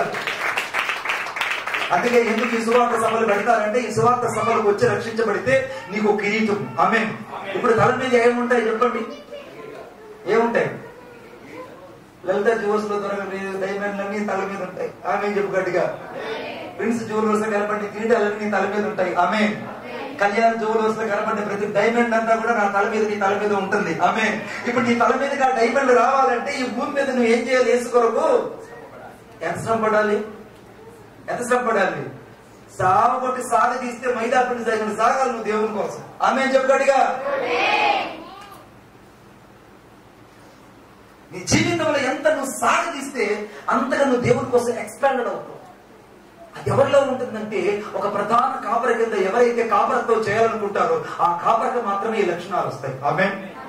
ఇప్పుడు అద్భుతం మాట చెప్తా చూడండి. ఇప్పుడు కాపర్లో యేసు ప్రభు కనపడడం లేదా? నవ్వలేదా?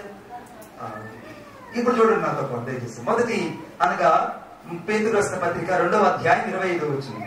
మొదటి పేతురు రాసిన పత్రిక 2వ అధ్యాయం 25 వచ్చింది. ఏందో అర్థం కాలేదు. మొదటి పేతురు రాసిన పత్రిక యేసుక్రీస్తు ద్వారా 2వ అధ్యాయం 25. మొదటి పేతురు 2:25 చదువు బిడ్డ. మీరు గొర్రెల వలె దారి తప్పిపోతుంది కానీ ఇప్పుడు మీ ఆత్మలకు కాపరి అధ్యక్షుడునైనా ఆయన వైపుకి ఇప్పుడు నేను మళ్ళీ ఉన్నాను. ఆమేన్. ఇప్పుడు నాకు ఇప్పుడు యేసు ప్రభు ఎవరు ఇక్కడ ఆత్మల కాపరిగా నాకు కనపడ్డాడు. ఎలా కనపడ్డాడు నాకు? మొదటిదేమో ప్రధాన కాపరిగా కనపడ్డాడు. ఈ కనపడని కాపరి నాకు యోహాను రాసిన 10వ అధ్యాయంలో నేను గొర్రెలకు గొప్ప కాపరిని ఉన్నానని కనపడ్డాడు. అక్కడేమో నాకు కాపరి కనపడ్డాడు. మొదటి పేతురు పత్రిక 5వ అధ్యాయంలో ప్రధాన కాపరి కనపడ్డాడు. మొదటి పేతురు పత్రిక 2వ అధ్యాయంలో నా యేసుక్రీస్తు ప్రభు ఆత్మల కాపరిగా కనపడ్డాడు. ఆత్మల కాపరిగా నాకు కనపడ్డాడు. 3వ చూద్దాం. హెబ్రీయులకు రాసిన పత్రిక 13వ అధ్యాయము 13వ అధ్యాయము 20వ అధ్యాయం 20వ వచనం. గొర్రెల గొప్ప కాపరి అయిన యేసు మన ప్రభువు నిమిత్తము చాలండి. ఇప్పుడు నా యేసు ప్రభు ఎలా కనపడ్డాడండి? చెప్పాలి గట్టిగా. గొర్రెలకు గొప్ప కాపరి. చెప్పండి నాతో పాటు. ఇంటి పేరు గొప్ప అని చెప్పుకుంటారా? ఆ గొర్రెలు కోసుకొని తినేయండి ఈ పండుగ. ఈ గొర్రెలకు గొప్ప కాపరి. చెప్పండి నా యేసయ్య నాకు గొప్ప కాపరి. ఎంత గట్టిగా చెప్పాలి ఇప్పుడు?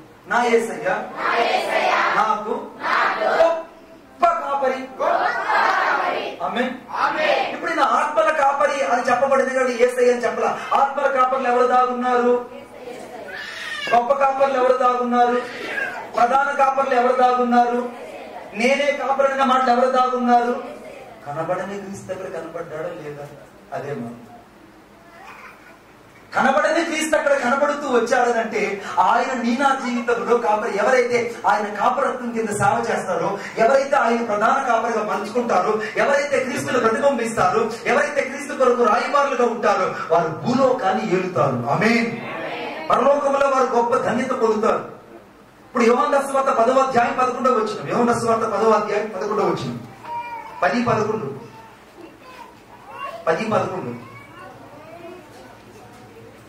యోహాను సువార్త 10:11.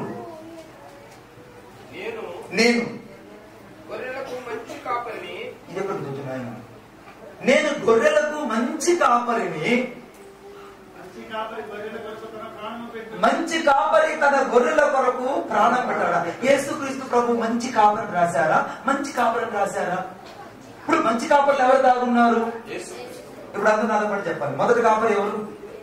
మంచి కాపరి యేసుక్రీస్తు ప్రభు. గొప్ప కాపరి యేసుక్రీస్తు ప్రభు. ఆత్మల కాపరి యేసుక్రీస్తు ప్రభు. ప్రధాన కాపరి యేసుక్రీస్తు ప్రభు. మీరు చెప్పకనే కాపరి అనే మాటలో ఇంత మర్మాన్ని దాచిన యేసు సంచరించాడు భూలోకములంటే ఆయన గాక మరెవరు దేవుడు లేడు. ఆమేన్. ఆయన గాక మరెవరు దేవుడు లేడు. ఇప్పుడు అద్భుతమైనటువంటి మరణం చెప్తాం. హల్లెలూయా చెప్తాం గట్టిగా. హల్లెలూయా చెప్తామా? చాలా మంది కోపం ఉంటుంది నా మీద. ఎందుకు కోపం ఉంటుందంటే 1:30 అయిపోయింది, ఆకలి ఉంటే పంపించలేదు. కొంతమంది ఏమంటారు, ఆయన ఎంత కాలితే మనకు అంత మంచిదిరా. కాలుస్తా ఈ టైం దగ్గర పెట్టి. ఇప్పుడు ఆయన ఎంత కాలిస్తే మనకంత మంచిదా? సరే గుడ్.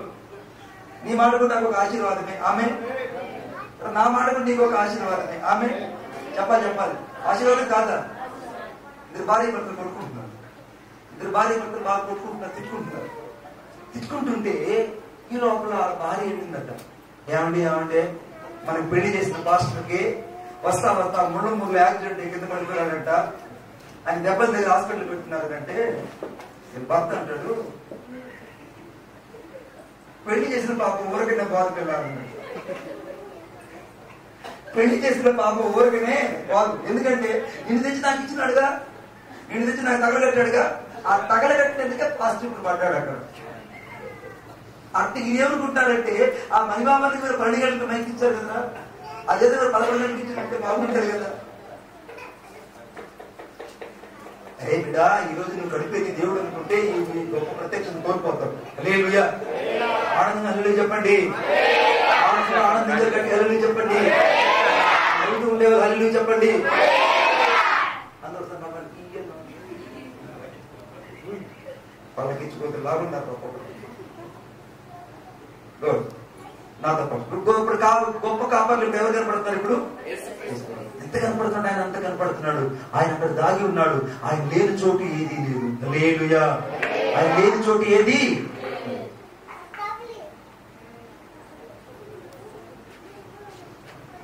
ఎక్కడ కనపడ్డాడు యేసు ప్రభు చెప్పండి?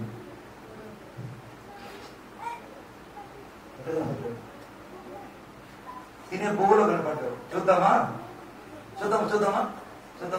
తినే బువ్వలు చెప్పండి. నేను తినే బువ్వలు యేసయ్య కనపడ్డాడు. పువ్వు ముఖ్యంగా ఇప్పుడు మీ అందరికి పువ్వు ముఖ్యంగా, నాకే పువ్వు ముఖ్యమో చూపిస్తా. చూడండి, యోహాను సువార్త 6వ అధ్యాయం.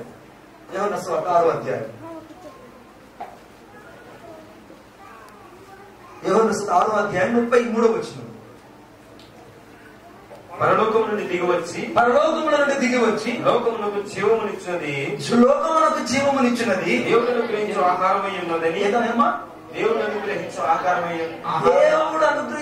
ఆహారం కాదురే, మీకు ఆకలి ఎక్కువైంది. ఆహారము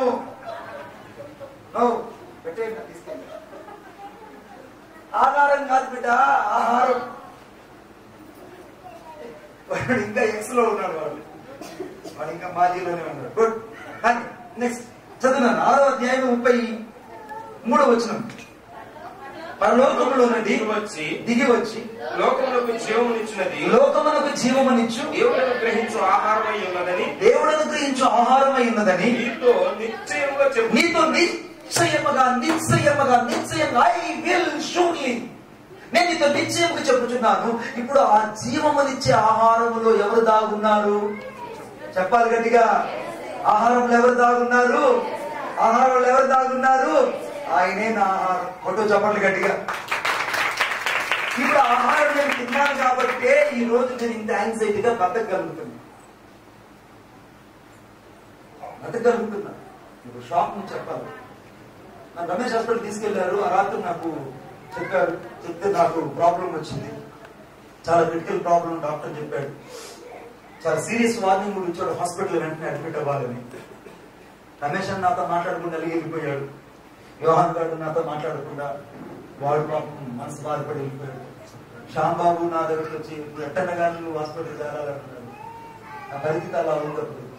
నాకు తెలుసు నా పరిస్థితి ఎలా ఉందో, కానీ మీరు ఎక్కడ విశ్వాసంలో సన్నగిలిపోతారు. ఏమాత్రం రాజుపడా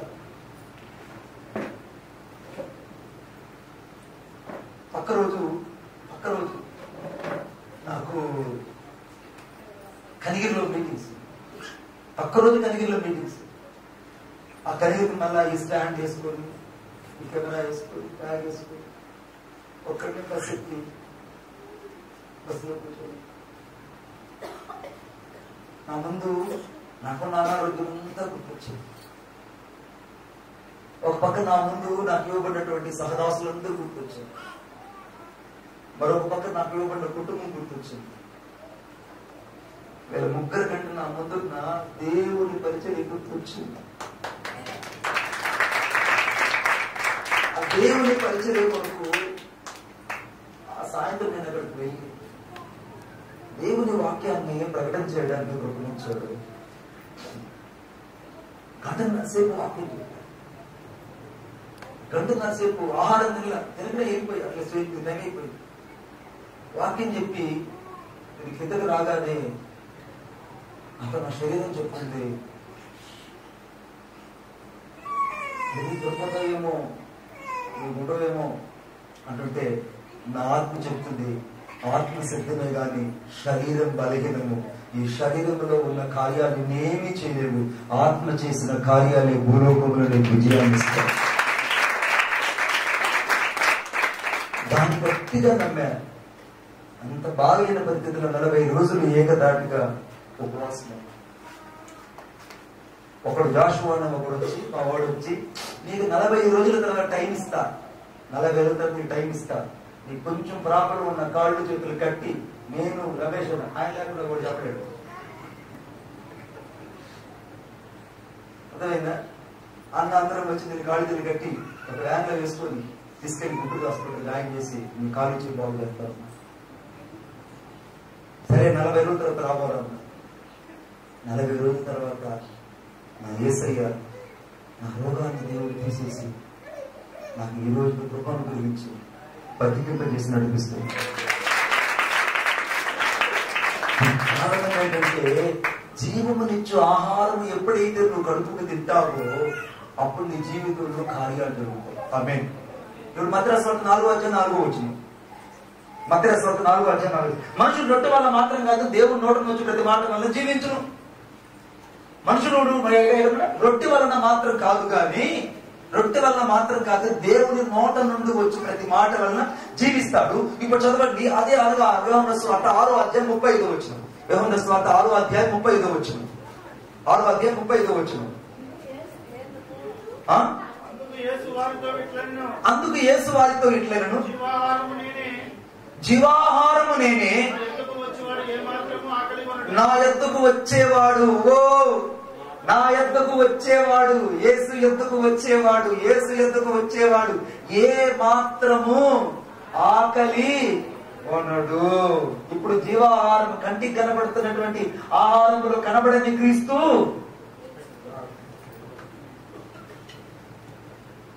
ఇప్పుడు మనం ఆమె చెప్పండి గట్టిగా పక్కన వాళ్ళకి, నా కోసమే ఈ వాక్యం. ఇప్పుడు నా ఆహారంలో ఎవరున్నారు? నాకు జీవం నుంచి ఆహారంలో ఎవరున్నారు? ఇప్పుడు నా యేసుక్రీస్తు ప్రభు నా ఆహారంలో దాగున్నాడంటే ఆయన కాక వేరొక దేవుడు భూలోకములో లేనే. హల్లెలూయా చెప్తాం గట్టిగా, ఒకసారి చెప్దామా? యోహాను రాసిన సువార్త 14:6 యోహాను రాసిన 14:6 యేసు నేనే మార్గము సత్యము జీవమును నా ద్వారానే తప్ప తండ్రి యొద్దకు రాడు. ఏడైనా యేసు ప్రభు నేనే క్రీస్తును అని చెప్పాడా? చెప్పలేదు. ఏమన్నాడు? నేనే మార్గం. ఏమన్నాడు? నేనే అనే మాట భూమి మీద చెప్పగల అధికారం ఎవరికి ఉంది? చెప్పలేదు. యేసుక్రీస్తు ప్రభు. ఎందుకంటే నేనే అనే పదం పలికితే నా దేవుడు కుళ్ళపడుస్తాడు వాడిని. నా దేవుడు వాడిని ఏం చేస్తాడు? భూమి మీద కుళ్ళపడతాడు. అందుకే నేనే అనే పదం పెట్టుకుని సినిమా తీసాడు ఒకడు. అయిందా అడ్రస్ లేకుండా పోయాడు. నేనే నేను లేకపోతే ఎవరు మీ దగ్గర జరిపించదనట. నువ్వు ఎంత నీ వల్ల జరుగుతుందా లేకపోతే నా వల్ల జరుగుతుంది అనుకున్నావా? మణిబాబు గారు లేకపోతే ఎవడరు ఈ మణిబాబు? నేను అనే పదం నీలో కలిగిందంటే నీకు దురాత్మ పట్టిందని అర్థం. నువ్వు ఎప్పుడైతే ఇక్కడ నేను అంటావో, the self exist is the most and irritated to the word of God. దేవునికి బాగా కోపం వచ్చే పదం ఏదన్నా ఉందంటే నేను చెప్పింది నువ్వు వినాలా, నేను చెప్పింది జరగాల అనకూడదు. మనం చెప్పింది ఇలా చేస్తే బాగుంటుంది కదా. ఆమె మనం ఇలా అనుకుంటే బాగుంటుంది కదా. నేను చెప్తున్నా నీకు తిట్ట జరగాలన్నా, నేను చెప్తున్నా ఇంకో వాడి పేరు తీసేసి ఇది నేనులో ఉన్నాను అర్థమవుతుందా? నేను ఆలోచించండి, చాలా సీరియస్ గా ఆలోచిస్తాను. నాకు ఎలా ఉంటుందంటే చాలా జోగ్గానే ఉంటా. వాడు మాట్లాడే ప్రతి మాటను రికార్డ్ చేసుకుంటా మైండ్ లో. నాకు పెద్ద జీబీ పెట్టాడు దేవుడు లోపల. ఎంత ఎక్స్పైర్డ్ జీబీ పెట్టాడంటే 1997 నేను పరిచయం దగ్గర నుంచి ఇప్పటిదాకా ఏ జరిగింది నేను చెప్తా. ఎక్కడ ఏ మెసేజ్ చెప్పానో తిరిగి అడగని నేను చెప్తా. లాస్ట్ ఇయర్ ఈ ఊరు వచ్చా. లాస్ట్ ఇయర్ వస్తే నేను ఖచ్చితంగా ఈ ఊరికి మొదటిసారి అడుగు పెట్టింది ఎప్పుడంటే 2024 నేను 16వ తారీఖున మొదటిసారిగా 11:50 ఈ ఊరికి అడుగు పెట్టాను. 11:50 అడుగు పెట్టాను. మధ్యాహ్నం ఇక్కడికి వచ్చాను. ఆ రోజున చిన్న వర్తమానం చెప్పా. తిరిగి మళ్ళా నేను సాయంత్రం వాకింగ్ 16 ఇక్కడ ఉన్నా, 17 ఇక్కడే ఉన్నా, 17 సాయంత్రం బాప్తీసాలు ఇచ్చాను, 18 యాదృచ్ఛికంగా నేను ఉదయాన్ని టిఫిన్ చేసుకుని బయలుదేరి వెళ్ళాను. వచ్చిన మొదటి రోజు చెప్పిన మాట ఏంటంటే నా దేవుడు సర్వమై ఉన్నాడని చెప్పారు. ఆ రోజు రాత్రి ఏం చెప్పారంటే సంచి నుంచి దేవుడే ఉన్నాడని చెప్పారు. ఆ యొక్క అనగా 16వ తేదీ అనగా 15, 16, 17వ తేదీ చెప్పిన వాక్యం ఏంటంటే ప్రకటన గురించి మాట్లాడారు. 17వ తేదీ రాత్రి నేను చెప్పిన మాట ఏంటంటే దేవుని యొక్క రాకడ మహా ఉగ్రత గురించి మాట్లాడారు. ఆమేన్. తప్పుమా?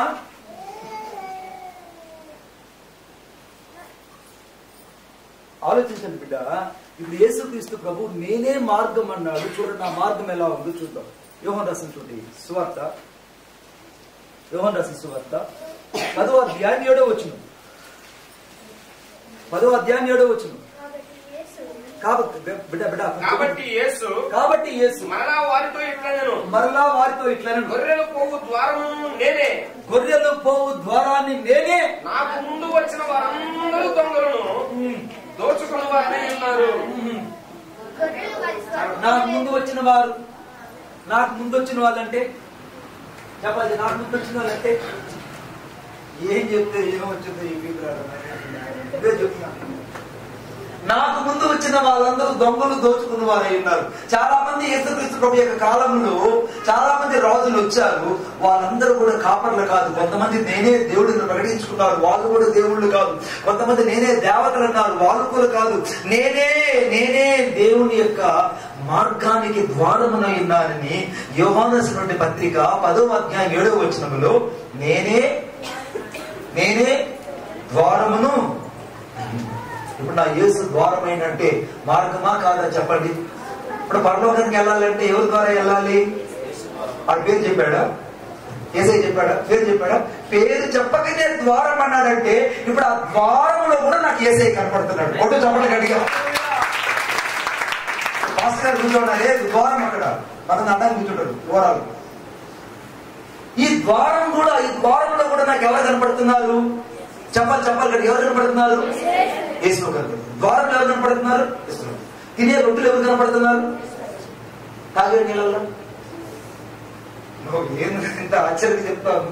తాగే నీళ్ళల్లో కూడా ఎందుకు బాబా చూపుతా మర్మ అనిపిస్తే ఎలా చూపుతాడు. యోహాను రాసినటువంటి సువార్త 4వ అధ్యాయం చదువు. యోహాను రాసిన సువార్త 4వ అధ్యాయం 13వ వచనం. అందుకు యేసు ఇదిగో ఈ నీళ్లు తాగు ప్రతి వాడును, ఈ నీళ్లు తాగే ప్రతి వాడును మళ్ళా తప్పికొంటాడు.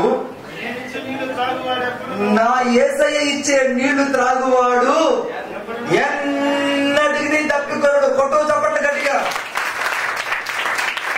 నేనిచ్చే నీళ్లు త్రాగువాడు ఎన్నటికి దప్పిక. ఇప్పుడు నీళ్ళలో ఎవరు కనపడుతున్నారు బిడ్డ? తినే ఆహారాలు ఎవరు కనపడుతున్నారు? ద్వారంలో ఎవరు కనపడుతున్నారు? ఆ కిటికీలు ఎవరు చూపిస్తారు? కిటికీలో నువ్వు ఏందన్నా ఈ మర్మమైన క్రీస్తు కిటికీలో కూడా వేసుకో ఉంటాడా?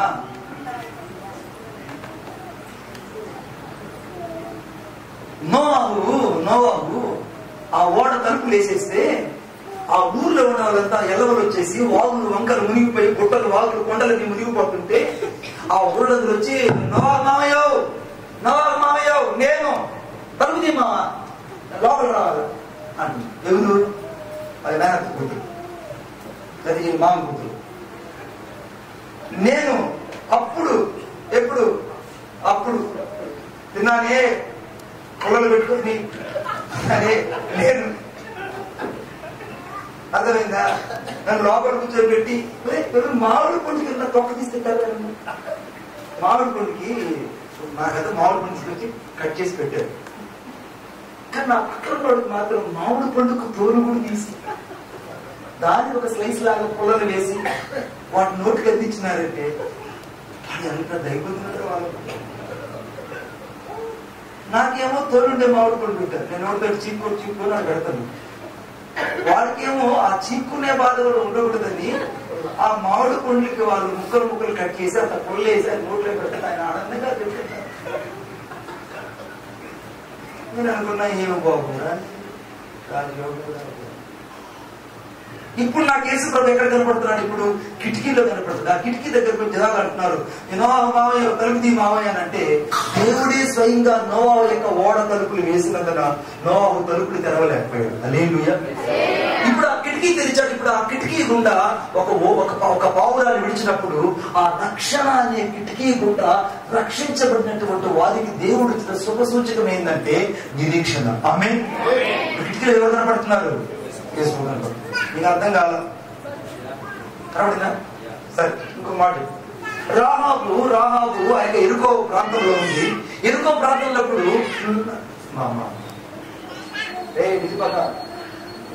నోవాహు ఆ యొక్క రాహాబు ఆ కిటికీ దగ్గర దగ్గరకు వచ్చినప్పుడు ఆ కిటికీ దగ్గర ఎర్రని దారపు నూలు కట్టింది. ఆ ఎర్రపు దారం నూలు ఎక్కడ కట్టిందనంటే ఆ కిటికీ దగ్గర కట్టింది. ఆ కిటికీ ఇప్పుడు ఇశ్రాయేలుకి ఏం సూచన ఇచ్చిందంటే వేగుల వారికి రక్షణ ఇచ్చింది. ఆమె వాళ్ళకి సిండికేట్ ఇచ్చారు. ఒక ఇండికేట్ వచ్చి ఏంటంటే, ఒరే నాయన, మేము ఈ ఊరు వచ్చినప్పుడు నువ్వు సాగుకుండా ఉండాలంటే నీ కిటికీకి ఒక ఎర్రని దారం ఒకటి కట్టు. ఆ ఎర్రని చున్నీ నువ్వు కట్టావంటే ఆ ఎర్రని చున్నీ బట్టి రక్షణ నీ ఇంటికి వచ్చిందని మేము నీ ఇల్లు చంపకుండా వెళ్ళిపోతాం. హల్లెలూయా. అందరిని చంపేస్తాం కానీ నీ కిటికీ మీద ఉన్న ఎర్రని దారాన్ని బట్టి నిన్ను చంపకుండా వదిలేస్తామని రాహాబును ఆ రోజు చంపకుండా దాచిపెట్టింది, కాపాడింది, కృపనిచ్చింది అనగా మత్తయి సువార్త 1వ అధ్యాయం చదవన్నారు. మత్తయి సువార్త 1వ అధ్యాయం, మత్తయి సువార్త 1వ అధ్యాయం చదవాలందరూ చెప్పారు. 5వ వచనం. నాదాబు నయస్సోను కనను, నయస్సోను సల్మాను కనను, సల్మాను రాహాబునందు బోయజును కనను. సల్మాను రాహాబు, రాహాబునందు బోయాజు, బోయాజునందు రూతు, ఓబేదునందు యెషయి. సరే, ఇప్పుడు రాహాబు ఎక్కడికి వెళ్ళిపోయింది? ఇప్పుడు ఆ ఎర్రని దారాన్ని కిటికీ కట్టుకున్నందుకు, రక్షణ అయిన క్రీస్తుకు తన యొక్క రక్షణాన్ని అనేకులు తెలియజేసినందుకు ఇప్పుడు ప్రకటన గ్రంథం అనగా మన కొత్త నిబంధనలో 1వ అధ్యాయము 5వ వచనంలోకి రాహాబు వెళ్ళిపోయింది. హల్లెలూయా. ఇప్పుడు కిటికీలో ఎవరు కనపడుతున్నారు మనకు? చెప్పాలి గట్టిగా. కిటికీలో యేసయ్య కనపడుతున్నారు. ద్వారం దగ్గర ఎవరు కనపడుతున్నారు? తాగే నీళ్ళు ఎవరు కనపడుతున్నారు? తినే ఆహారం ఎవరు కనపడుతున్నారు? ఇంకా ఆయన లేని చోటు ఏమున్నది? ఆలోచించండి. ఇప్పుడు నా యేసయ్య నేనే మార్గము, నేనే జీవము, నేనే జీవము, సత్యం అనే మాటకి ఆయన బంధికి తీసుకెళ్ళిపోతున్నాడు. నేనే సత్యాన్ని, నేను తప్ప ఎవరు లేదు. నేనే అన్న ఒక మాట పిలాతు మందిరంలో చెప్పినందుకు పిలాతు మందిరం గడగడగడగడ మునిగిపోయిందట. ఆమేన్. పిలాతు మందిరము గడగడగడగడ మునిగిపోయింది. ఎందుకు మునిగిపోయిందంటే నేనే యావే ఏం అన్న పదం చెప్పింది. నా యేసయ్య ఎంత శక్తి కలిగిన దేవుడు. ఎవరన్నట్టు క్రిస్మస్ లో బాలయేసు కాదు నా దేవుడు. అర్థమైందా? క్రిస్మస్ లో ఇళ్లలో కనపడే బాలయేసు కాదు నా దేవుడు. ఆయన సింగన్న పాలనకు వచ్చిన యూదా గోత్రపు కొదమ సింహం. కొట్టండి చెప్పండి. ఆయనే సింహం. సింగన్న పాలనకు వచ్చిన సింహం ఎవరు? యేసు ప్రభువే. ఆ సింహం పిల్లలు నువ్వు నేను ఎవరు?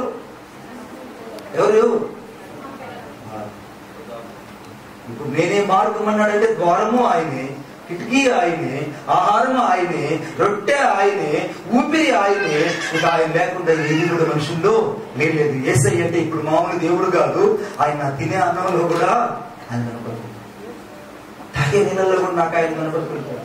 నా కిటికీ సైడ్ చూసినా నాకు ఆయనే కనపడుతుంటాడు. నాకు ద్వారం సైడ్ చూసినా ఆయనే కనపడుతుంటాడు. నేను చూడని ప్రదేశం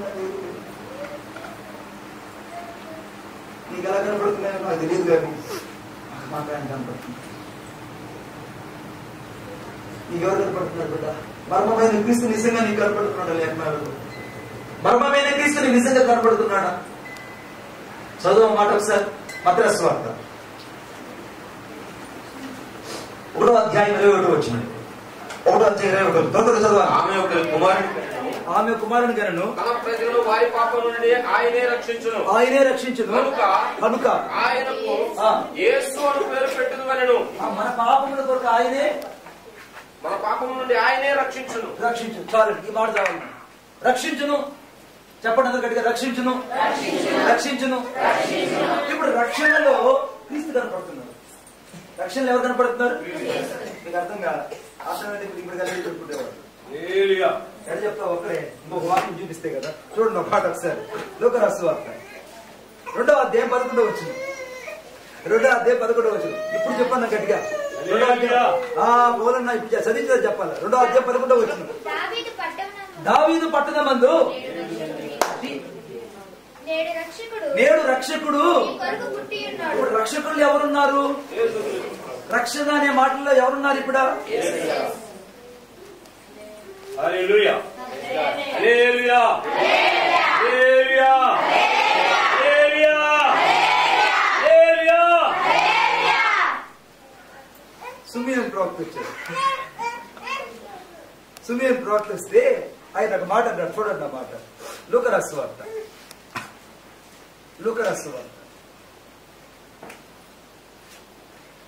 2వ అధ్యాయం 32వ వచనం. 32వ వచనం. అన్యజనులకు నిన్ను బయలుపరచుటకు వెలుగుగాను నీ ప్రజలైన ఇశ్రాయేలుకు మహిమగాను నీవు సకల ప్రజల ఎదుట సిద్ధపరచిన నీ రక్షణను నేనే రక్షణ కళ్ళారు చూస్తారా? రక్షణ ఏమమ్మా రక్షించబడ్డావా అని అంటావు. నువ్వు అడుగుతావు నన్ను, మరి బాబా నన్ను రక్షించబడ్డావనా అని అన్నారు అనుకో. నేను అప్పుడు ఏం చెప్తాను? నన్ను రక్షించబడ్డాను. మరి రక్షణను కళ్ళారు చూసావా? అర్థమైందా నా లాజిక్ మీకు? మ్యాజిక్ మీకు బాగా తెలుసు. ఓకే, నా లాజిక్ నీకు అర్థం అనుకుంటున్నా. ఇప్పుడు రక్షణను నువ్వు రక్షించబడ్డావు రమేష్ అంటే నేను రక్షించబడ్డాను ఈ గారు. ఎందుకంటే ఒకప్పుడు నేను చాలా చెడ్డోడిని, నన్ను ఏసే వెలుగులోకి తీసుకొచ్చి అదే రక్షించబడ్డా. నేను ఇప్పుడు అడుగుతాను, నీ రక్షణను కళ్ళారు చూసావా?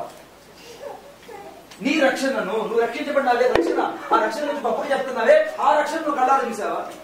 సుమియోను అంటున్నాడు ఇక్కడ, నేను ఆ రక్షణను కళ్ళారా చూశానన్నాడు. ఆమె చెప్పండి గట్టిగా. రక్షణను ఎవరు చూశారంట? సుమియోను చూశాడంట. ఇప్పుడు ఆ సుమియోనులో రక్షణ కనపడింది. ఇప్పుడు ఆ రక్షణలో యేసు ప్రభు దాగున్నాడు. కొట్టు చెప్పండి.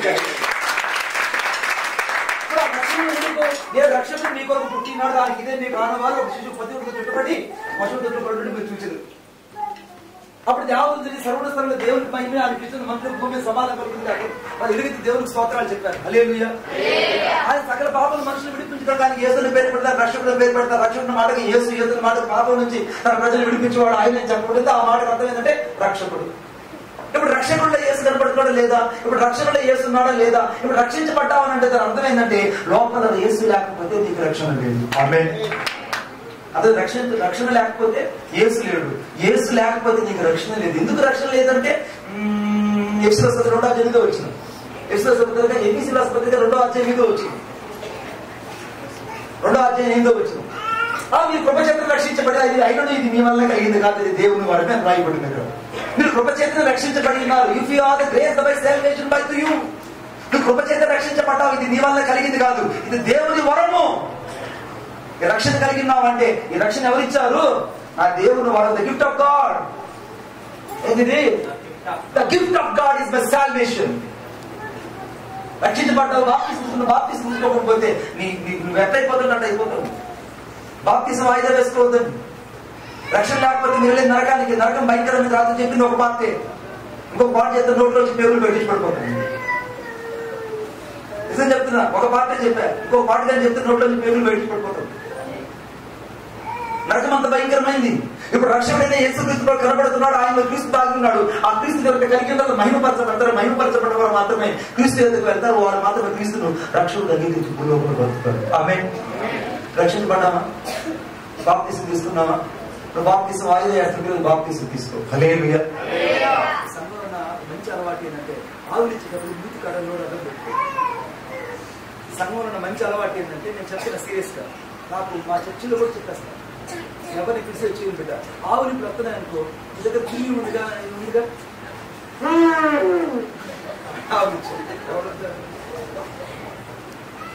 నువ్వు ఆలోచించేసావు అనుకో, ఆ దెయ్యం పక్కనోడికి స్వార్థం. నేను గమనిస్తాను. ఒక తల్లి ఆలోచిస్తే ఆ తల్లి వల్ల 3 తల్లులు అయ్యా అక్క ఆలోచిస్తారు. ఇది ఒక దెయ్యరా నాయన. ఆలోచించేటప్పుడు పక్కనోడికి అర్థం కాకుండా గుడ్డకి అర్థం పెట్టుకొని అర్థమవుతుందా? మంచి మాటలు చెప్పాలంటే ఎక్కడ చెప్తారు? ఇక్కడ చర్చిలోనే చెప్తారు. హల్లెలూయా. అందుకే మైక్ ఆఫ్ చేసి చెప్తారు. హల్లెలూయా. కాళ్ళు ఊపకూడదు. హల్లెలూయా. చర్చిలో అటు ఇటు మాట్లాడకూడదు. హల్లెలూయా. బిడ్డలు స్వాధీనపరచుకోవాలి. హల్లెలూయా. బుద్ధిగా వాక్యం వినాలి. హల్లెలూయా. యేసు ప్రభు ఎక్కడున్నాడు? రక్షణలో కూడా యేసు ప్రభు ఆఖరికి శత్రువును చంపడంలో కూడా యేసు దాగున్నాడు. The destroyer of the every time the God has appeared that time. ఎక్కడైతే శత్రువు అనే మాట చచ్చాడో అక్కడల్లా క్రీస్తు కనపడ్డాడు. చూద్దామా? ఆదికాండం 3 ఏమన్నా అయిపోయినట్టుకున్నారు, నాకు తెలుస్తున్నారు. ఎందుకంటే ఆదికాండం దాకా వెళ్ళిపోయాడు, టైప్ రేట్ లేపాలి. 3వ అధ్యాయం 15వ వచనం. 3వ అధ్యాయం 15వ వచనం. మరియు నీకును స్త్రీకిని నీ సంతానమునకు ఆమె సంతానమునకు వైరము కలుగు చేసేది. అది నిన్ను తల మీద కొట్టును, నీవు దానిని మడి మీద కొట్టేదు చెప్పాను. ఆయన స్త్రీతో నీ ప్రయాసమును చాలు, నువ్వు తన తల మీద కొడతావు. ఇప్పుడు శత్రువు యొక్క తల మీద యేసు ప్రభు కొట్టాడు. ఎక్కడ కొట్టాడు అంటే శత్రువుని సిలువలో ఆయన చితకు తొక్కాడు. ఆమె చెప్పండి గట్టిగా. ఇప్పుడు శత్రువు సిలువు దగ్గర బోడి అయిపోయిందా లేదా? తలంతా గుండె అయిపోయింది. తలంతా ఏమైపోయింది?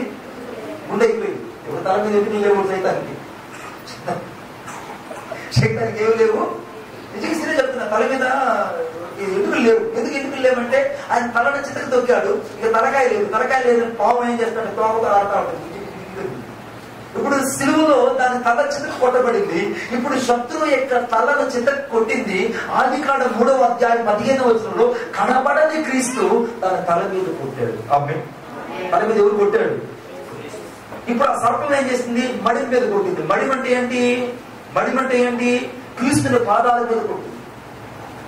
క్రీస్తు పాదాల మీద కొడితే ఇప్పుడు ఆ పాదం ఒక్కసారిగా పైకి లేచి తల మీద పెట్టి అట్ట తొక్కేసాడు. శాతానికి ఏమి లేదంటే తల లేదు. అల్లుడు చెప్తాం గట్టిగా, అక్కడ జీవితం తల లేదు. ఈ ఉదయకాల సమయంలో గ్రహించాల్సిన ఒకే ఒక అద్భుతం మాట ఏంటంటే యేసు సర్వోన్నతుడైనటువంటి సర్వశక్తిమంతుడై ఉన్నాడు. ఆయన సర్వమయుడైనటువంటి దేవుడై ఉన్నాడు. ఆయన లేని చోటేది లేదు.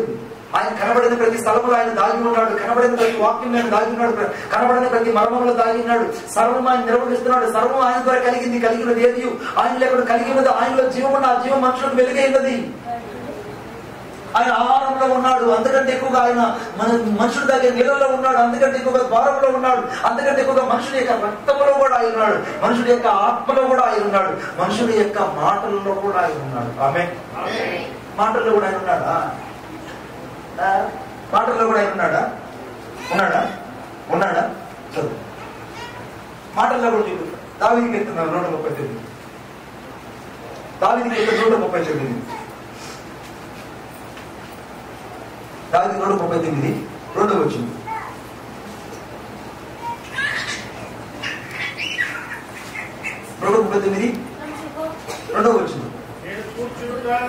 నేను కూర్చుండుట నేను లేచుట నీకు తెలియను. నాకు తలంపల పుట్టక మునిపే నా నడకను నా పడకను నువ్వు పరిశీలన చేస్తున్నావు. నువ్వు బాగుగా తెలుసుకుని ఉన్నావు. యెహోవా మాట నాలుగుకు రాక మునిపే. ఆమేన్ చెప్పండి గట్టిగా. మాట రావాలని ఎవరి వల్ల రావాలి? చెప్పాలి. మాట రావాలి ఎవరి వల్ల రావాలి? నేను ఈ రోజు చెప్పబోయే మెసేజ్ అంతా ముందుగానే దేవుడు పరలోకంలో రికార్డెడ్ చేసి ఇప్పుడు ప్లే చేస్తున్నాడు నాకు. ఆమేన్. నేనైతే వాస్తవం చెప్తాను. ఆయన ముందుగా రికార్డెడ్ చేసేసాడు. ఎందుకంటే నేను నోటి మాట నాలుగుకు రాక మునిపే నా మాటలన్నీ ఆయన ముందుగా రికార్డెడ్ చేసి నీతో పలికిస్తే తప్ప నువ్వు పలకలేవు. ఆమేన్. నీతో ఆయన నుండి మాట్లాడితే తప్ప. అందుకే నన్ను పంపిన వాని బోధ, ఈ బోధ నాది కాదు, ఈ బోధ నాది కాదు, నన్ను పంపిన వారిదే. ఆమె చెప్పండి గట్టిగా. ఇప్పుడు బోధ ఇప్పుడు ఆయన చేసిన బోధ లేకపోతే నా బోధ? చెప్పాలి గట్టిగా. నన్ను పంపిన వారి బోధ అంటే నా యొక్క మెసేజ్ అంతా ఎవరంటే నా యేసుక్రీస్తు ప్రభువే. నా మాట ఎవరంటే యేసుక్రీస్తు ప్రభువే. ఉన్న మాట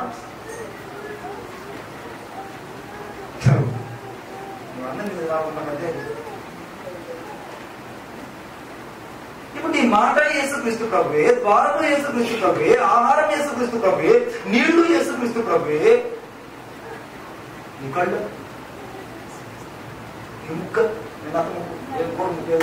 ఉంటాయి. సర్వము క్రీస్తే.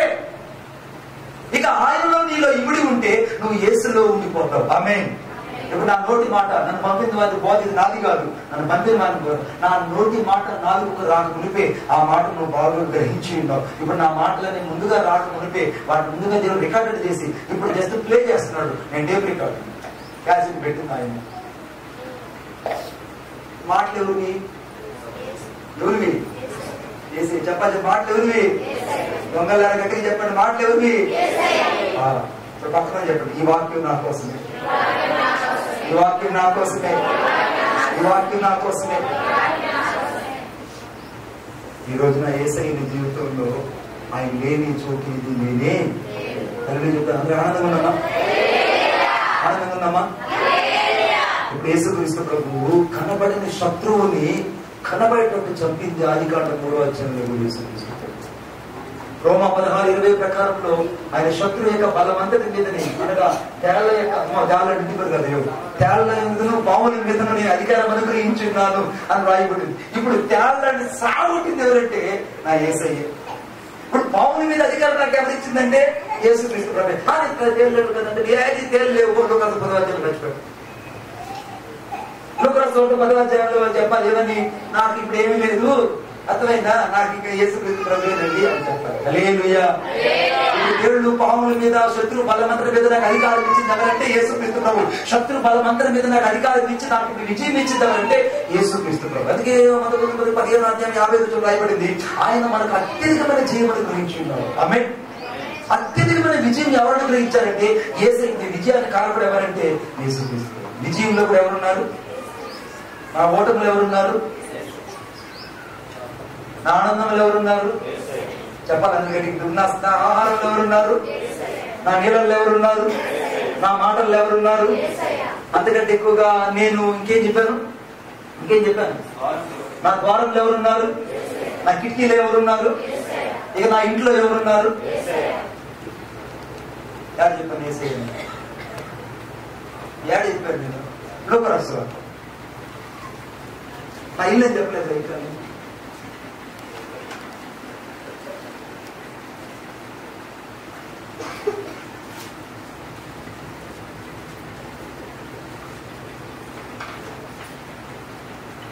అక్కడ 19వ అధ్యాయం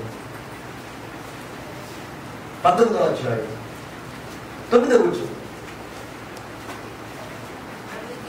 అందుకు యేసు ఇతడు అబ్రహాము కుమారుడే, ఎందుకనగా నేడు ఈ ఇంటికి రక్షణ. అంటే ఎవరు? ఇల్లు అంటే ఎవరు? ఇప్పుడు ఇల్లు అన్నా కూడా ఎవరే? నమ్మల. అంతమంది అనుమానాలు బుద్ధులు ఎక్కువ. ఎబ్రిల్ రాసిన పత్రిక వాళ్ళ వల్ల చచ్చిపోతున్నాను. బాగా ఎబ్రిల్ రాసిన పత్రిక వాళ్ళ చూపులో చచ్చిపోతుంది సార్. నాకు అర్థం కాలేదు. ఇంకా వాళ్ళని క్లారిఫికేషన్ ఇవ్వాలి. అప్పుడు వాడు అమ్మో చూడండి. ఎబ్రిల్ రాసిన పత్రిక 2వ అధ్యాయం. ఇల్లు అనే మాట నమ్మలేదు. అందుకని ఇంకో చూపిస్తే సరిపోతుంది. 3వ అధ్యాయము 5వ వచనం. ముందు చెప్పబో సంగతులకు సాక్షాత్తుగా పరిచారకుడై ఉండి దేవుని ఇల్లంతటిలో నమ్మకముగా ఉండెను. అయితే క్రీస్తు కుమారుడై ఉండి. ఇప్పుడు ఆ ఇల్లు ఎవరు? క్రీస్తే. ఇల్లు ఎవరు? అది చెప్పడానికి క్లారిఫికేషన్ ఉంది. ఆమె చెప్పండి గట్టిగా. ఆన్సర్ మీకు ఇప్పుడు ఆ ఇల్లు ఎవరు? ఆ ఇంటి మీద క్రీస్తు నమ్మకమైన సాక్షిగా ఉన్నాడు. ఆ నమ్మకం వరకు స్థిరపట్టిన ఎడల ఆ ఇల్లు ఇప్పుడు మనమే. హల్లెలూయా.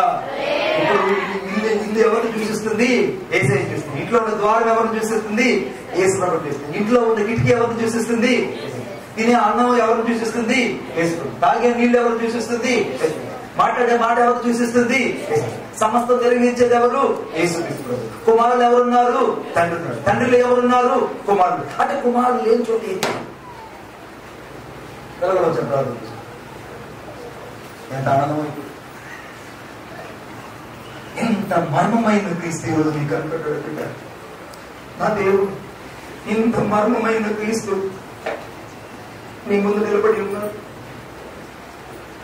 నీ ముందు నిలబడి ఉంటాడు. ఆ మర్మమైన క్రీస్తు కాపరిగా కనపడ్డాడు. అమరమైన క్రీస్తు, అమర్మమైన క్రీస్తు ప్రధాన కాపరిగా కనపడ్డాడు. ఆ మర్మమైన క్రీస్తు గొప్ప కాపరిగా కనపడ్డాడు. ఆ మర్మమైన క్రీస్తు ఆత్మల కాపరిగా కనపడ్డాడు.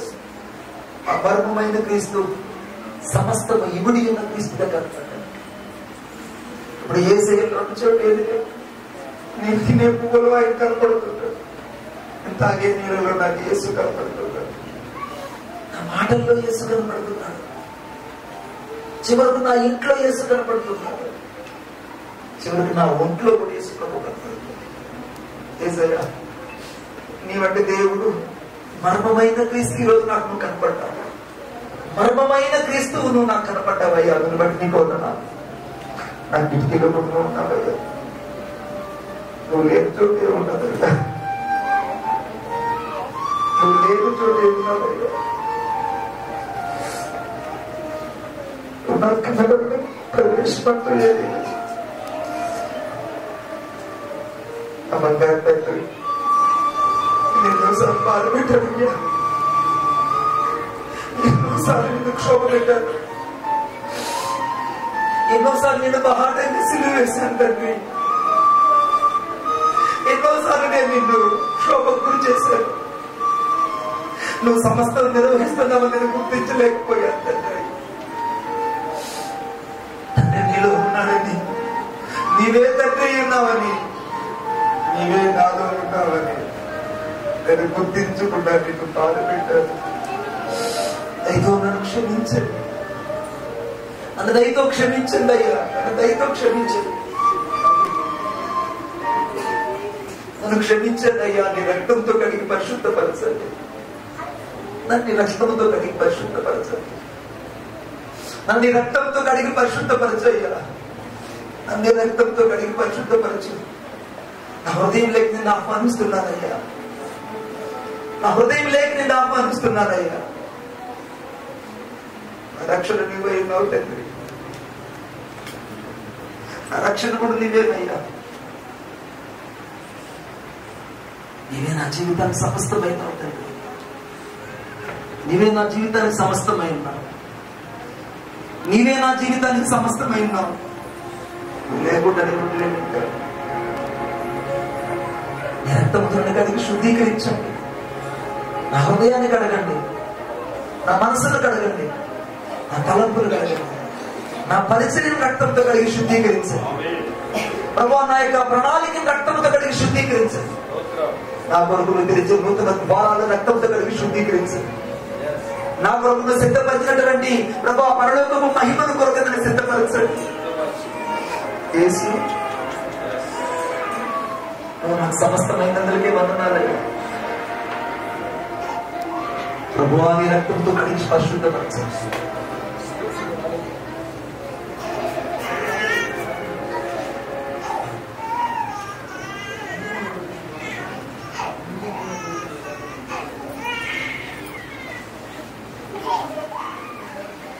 అందరూ ఒకసారి మనసారా దూరాన్ని నుంచి ప్రార్థించారు. ప్రభువా, నీ రక్తంతో కడిగి శుద్ధీకరించండి, నీ రక్తంతో కడిగి పరిశుద్ధపరచండి. నువ్వు తప్పు నాకు అవ్వదు. ప్రేమగల మా తండ్రి, నీ కొందనాలు, నీ రక్తంతో కడిగి పరిశుద్ధపరచండి, మమ్మల్ని పరిశుద్ధపరచండి, నన్ను ఇంకా పరిశుద్ధపరచండి. నా అణువులు ఉన్నా, నా డిఎన్ఏ, నా కణకణాలు, నా అణువులు ఉన్నా నీ ఆత్మాభిషేకం నింపండి. నీ రక్తంతో పరిశుద్ధపరచమని కోరుకుంటాను. ఈ ఉదయాన నీవు నాకు కనబడిన క్రీస్తుగా నా జీవితంలో కనబడినందుకే వందనాలు చూపిస్తాను. యేసు నామములో ప్రార్థన చేసి వేడుకుంటున్నాను తండ్రి, ఆమేన్. సమయాన్ని నేను అధ్యక్షుడు వర్తిస్తాను.